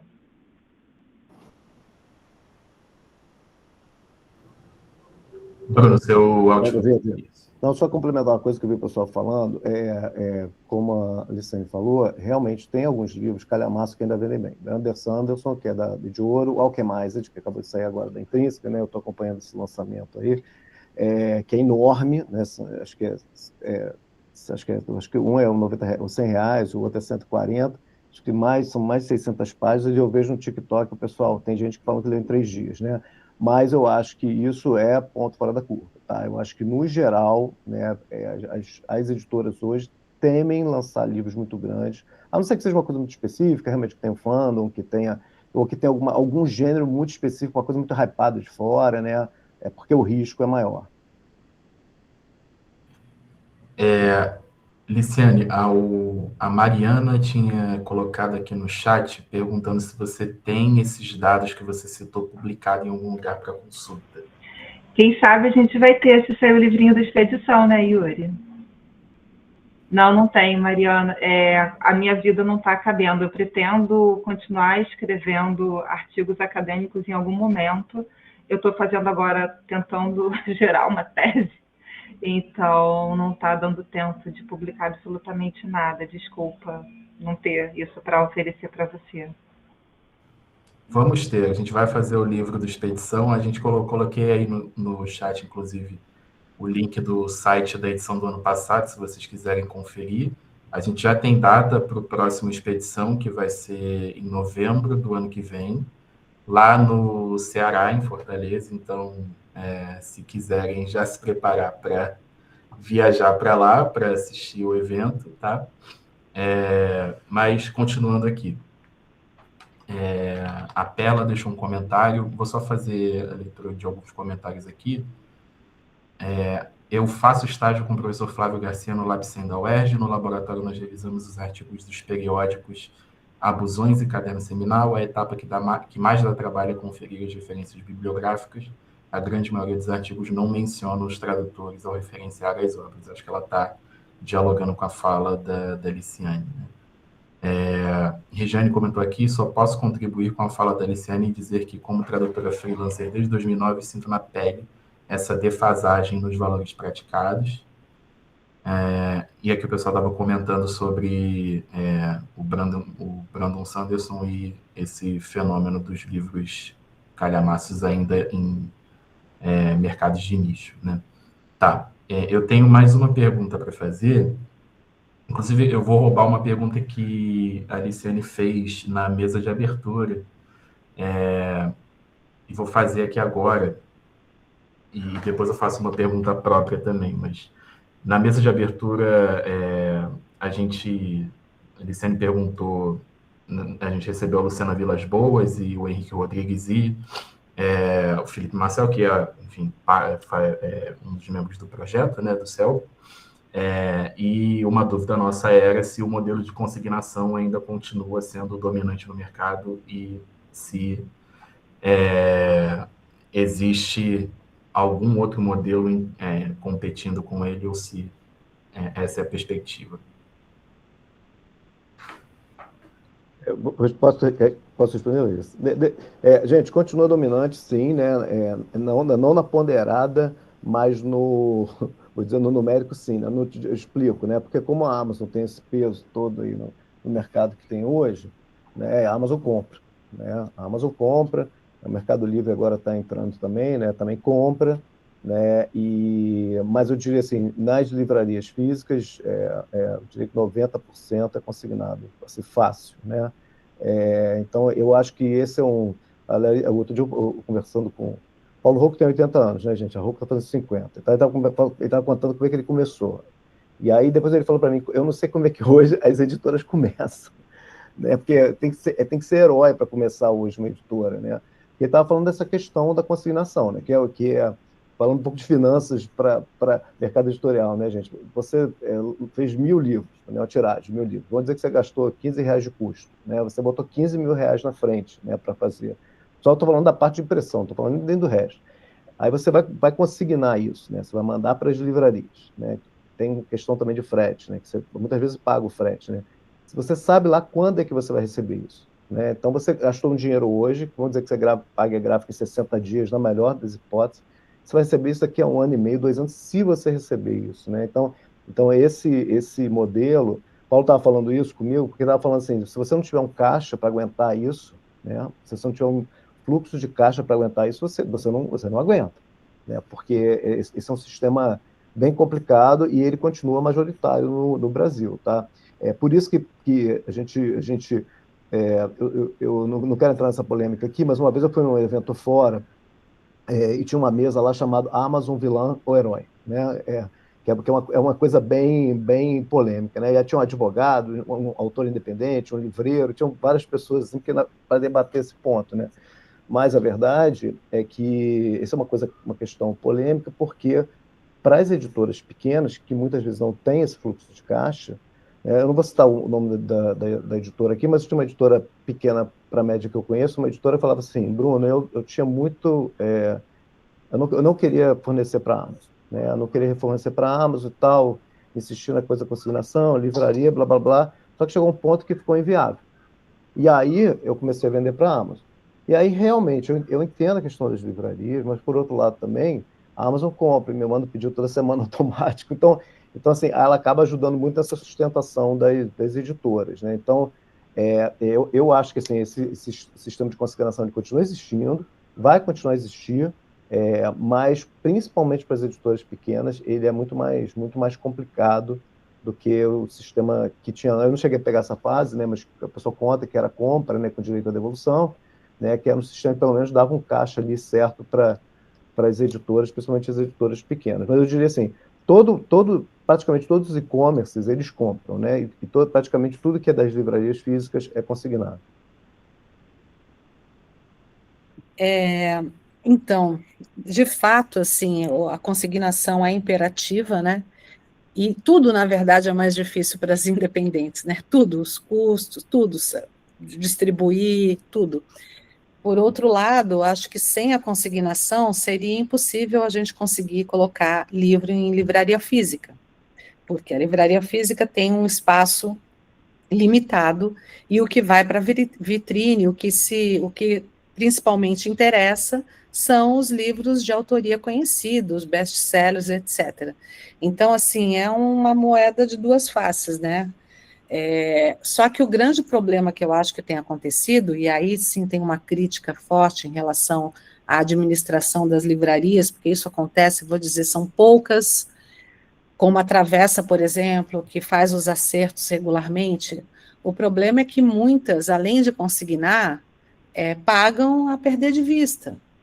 O prazo é muito longo. Isso quando deixam de pagar, né? Aqui no Rio mesmo, eu, por exemplo, tenho uma, não vou citar nomes, mas que inclusive para outras editoras não paga desde a pandemia. Então aí a gente para de fornecer e, enfim, tem toda uma situação complicada, né? E eu não sei qual é a saída. Acho que esse é um debate que é importante, mas acho que ninguém enxergou ainda, porque por um lado, né, isso que o Bruno falou, realmente eu ainda estou resistindo, eu não vendo para a Amazon direto. Eu realmente tenho muitas críticas em relação ao tamanho que a Amazon está chegando, eu acho muito perigoso. Um player que está praticamente dominando o mercado, com quase 50%, sem contar a venda para o governo, e que é outra entidade que também a gente está, como eu comentei na fala inicial, né, a preconização do valor, a gente fez uma pesquisa, e a banana, o governo paga mais caro para a banana, para um produtor, do que está pagando para o livro. Não estou brincando, é sério. Então, assim, a gente tem, de um lado, o governo, de qual a gente é muito dependente, do outro lado, a Amazon, que está dominando o mundo. Então, eu acho muito perigoso, porque essa imposição dos descontos, né, que não parou, como o Bruno disse, sempre tem reunião e vamos apertar mais um pouquinho, ela desestabiliza tudo, né? E aí tem essa preconização que a Aliciane trouxe, né? E o autor, né, que acho que é o artista que produz cultura, menos bem remunerado. Você vai para um músico, para um, sei lá, um artista plástico, né? Você tem outros valores. Então, enfim, mas é complicado isso. Não tem uma resposta propositiva.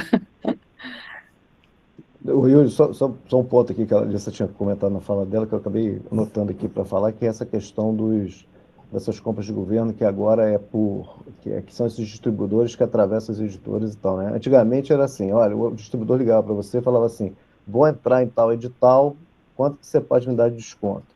Agora, tem esses editais, né, que algum distribuidor que às vezes você nunca ouviu falar, não sabe nem quem é, consegue ganhar aquilo ali e liga para a editora e fala assim, eu quero esse seu livro, tem que ter 70% de desconto. O cara faz a descoberta, sem falar com a gente, sabe nem se tem estoque, se o preço que a gente tem é o preço atual, ou se é um preço defasado e tal, que é uma coisa que tem acontecido muito, né? E que é uma coisa que a gente pelo menos a Roque e outras que eu converso aí, estão falando, você não perguntou para a gente vai abrir mão disso aí, porque é perder dinheiro, né? Então, porque ela está falando, mesmo essas questões de TNLD, às vezes os valores são muito baixos, né? Praticamente você paga ali a impressão e papel, né? Então a gente está espremido, de novo, por cima, né? Por essa pressão por desconto, e por baixo pelo preço de papel, e realmente toda a cadeia fica prejudicada, né? Eu queria fazer mais uma pergunta. Alguém do público tem perguntas? Só eu estou falando, mas, por favor, se tiverem perguntas, podem sinalizar aqui que eu passo a palavra para vocês, tá? Tá, deu uns segundinhos de silêncio e ninguém se manifestou, então eu vou fazer uma outra pergunta. Eu queria fazer uma pergunta específica para a Larissa, mas Lice e Bruno fiquem à vontade para responder também.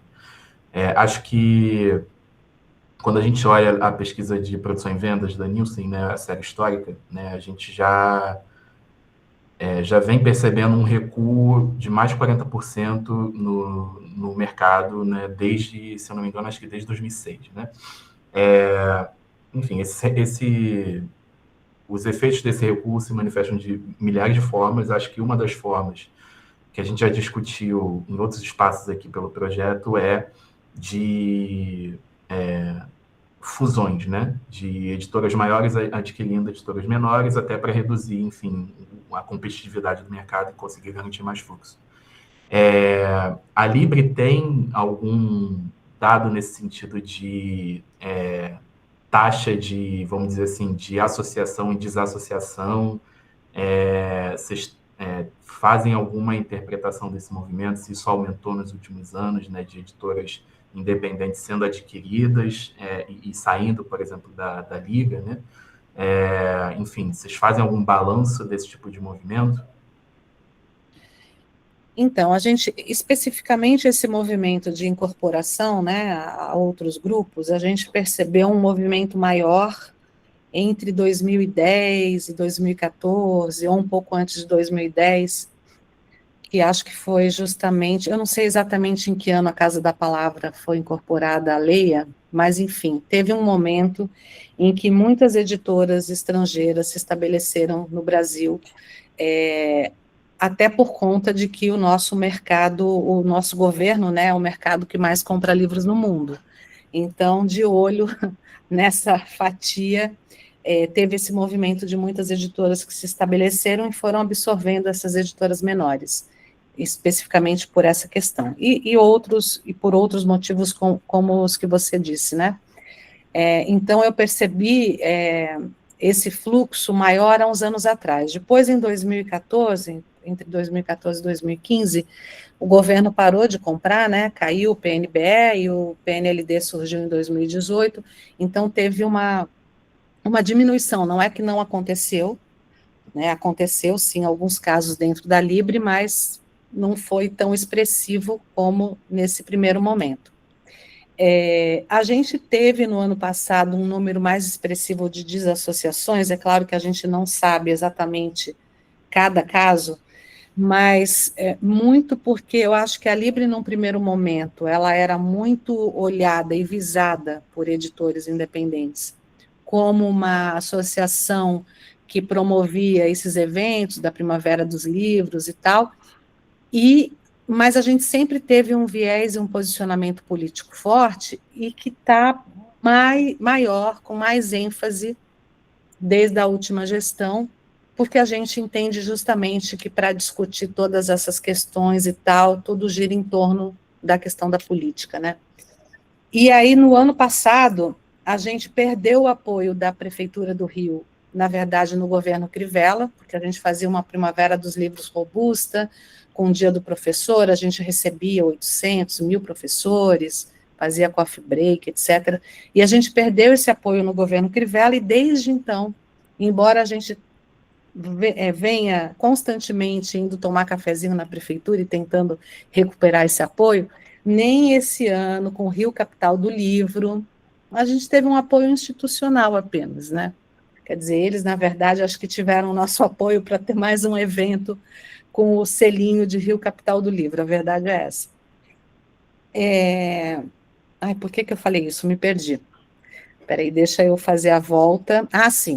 E aí, no ano passado, quando a gente resolveu não fazer a Primavera, porque não tínhamos verba, não conseguimos apoio, etc., a gente teve, sei lá, umas 10 ou 15 editoras que se descadastraram naquele momento, e a gente percebeu isso, que elas estavam mais interessadas, na verdade, em estarem associadas a uma entidade que estava preocupada em produzir eventos, do que com essa interface política. Agora, uma coisa importante no que você está falando, agora na última Flip, na Casa Libre, a gente recebeu a Mariana Bueno, da Nielsen, né? E eu tive uma conversa com ela justamente sobre essa questão que a gente percebe que não há uma pesquisa de dados específica do mercado editorial independente.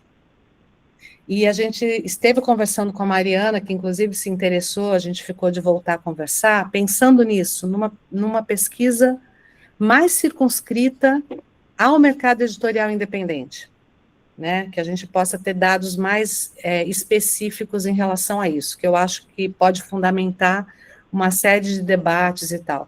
Inclusive, só voltando um pouquinho atrás, mas acho que é uma coisa importante, inclusive em relação, eu tenho uma tese de que, apesar do preço do livro, para a gente que produz, a gente sabe que, na verdade, ele está barato em relação ao custo, mas ele é caro para quem não tem poder aquisitivo, mas essa questão toda dos descontos abusivos e desse domínio dos distribuidores, né, que o Bruno citou agora, e que é uma coisa muito séria, né, tanto da Amazon, por um lado, da venda no varejo, como dos distribuidores, que muitas vezes não estão comprometidos com o mercado, muitas vezes eles vendem de tudo e não só livros, mas o grande problema em relação a isso é que, na verdade, no eixo dessa cadeia, né, deve estar a autoria e o editor. Né? E a gente vive um momento em que a Amazon, como grande player, e esses distribuidores descomprometidos com o mercado é que estão no centro dessa cadeia. Eles estão mandando. Né? Isso é muito sério. Então, essa pesquisa, né, é importante também porque eu percebo que o preço do livro, por conta disso, é mais caro do que poderia ser. Porque a gente tem que projetar que vai ter descontos de 60%, 65%, 70%, e que não é tão simples assim. Eu não atendo 70%, nem posso, mas não é tão simples você não atender, porque você é excluído, né, da possibilidade de fazer com que aquele livro e aquele autor circule. Então, assim, eu tenho essa percepção da necessidade de uma pesquisa mais abrangente nesse sentido, até por conta de uma discussão em relação à formação de preço que vem sendo impactada por essa questão dos descontos. E só para fechar, Yuri, queria só comentar uma coisa que a Liciane falou, que eu acho importante, essa questão dos créditos, né, e da coautoria de autor e ilustrador, crédito do tradutor, crédito de quem faz a adaptação de uma obra, por exemplo, escrita em português europeu. Eu defendo, inclusive, o colofão, né, ter ali no livro qual foi a gráfica e tal. Eu acho super importante, justamente para representar a cadeia, porque é isso, né, o livro é fruto de um trabalho colaborativo, todas as partes são extremamente relevantes. Obrigada. Pode falar, Alice. Obrigada. Eu, na verdade, não é uma pergunta, mas queria só comentar com a Larissa que a Libre, para mim, foi uma iniciativa muito, muito feliz. Assim, em 2002, eu era aluna de produção editorial na Escola de Comunicação da UFRJ, onde eu leciono hoje, e a Libre fez uma parceria com a ECO para que os discentes fossem atuar como vendedores nos estandes, né? Exatamente porque editoras pequenas não tinham mão de obra para lidar com o estande de Bienal.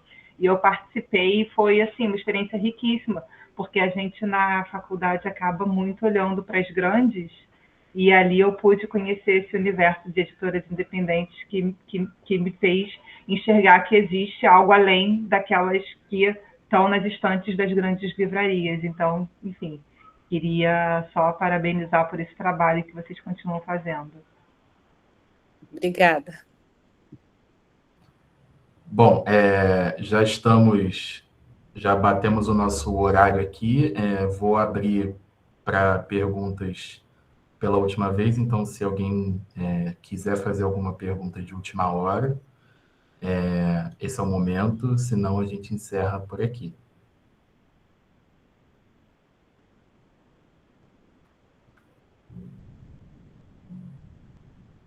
Bom, acho que, enfim, tá, não chegou nenhuma pergunta, tudo bem, acho que foi muito produtiva a discussão. Quero agradecer novamente Bruno, Liciane, Larissa pelas falas, enfim, acho que deu bastante caldo aqui, né, para a gente levar, né, para os nossos próximos círculos.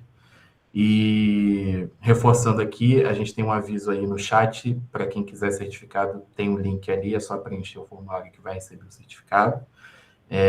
Então, a gente encerra por aqui a nossa comemoração de 10 anos, né, do CELB. Acho que encerramos numa chave muito boa, né, apesar do assunto também não ser tão animador assim, encerramos numa chave muito boa. E agradeço a presença de todo mundo, um ótimo sábado para vocês e ficamos por aqui. Obrigada mais uma Obrigado, vez. pessoal. Parabéns. Que Parabéns, venham mais Selvi. 10 anos. E muito obrigada. Obrigado, Igor. Obrigado pelo convite. Lara, Luciane, prazer conhecer vocês. Tem que se falar mais, né? Sim. Legal de trocar mais. Foi ótimo, eu também gostei muito de participar e de ver vocês dois. Obrigada. Então tá, gente, estamos liberados. Bom sábado para vocês e até uma próxima oportunidade.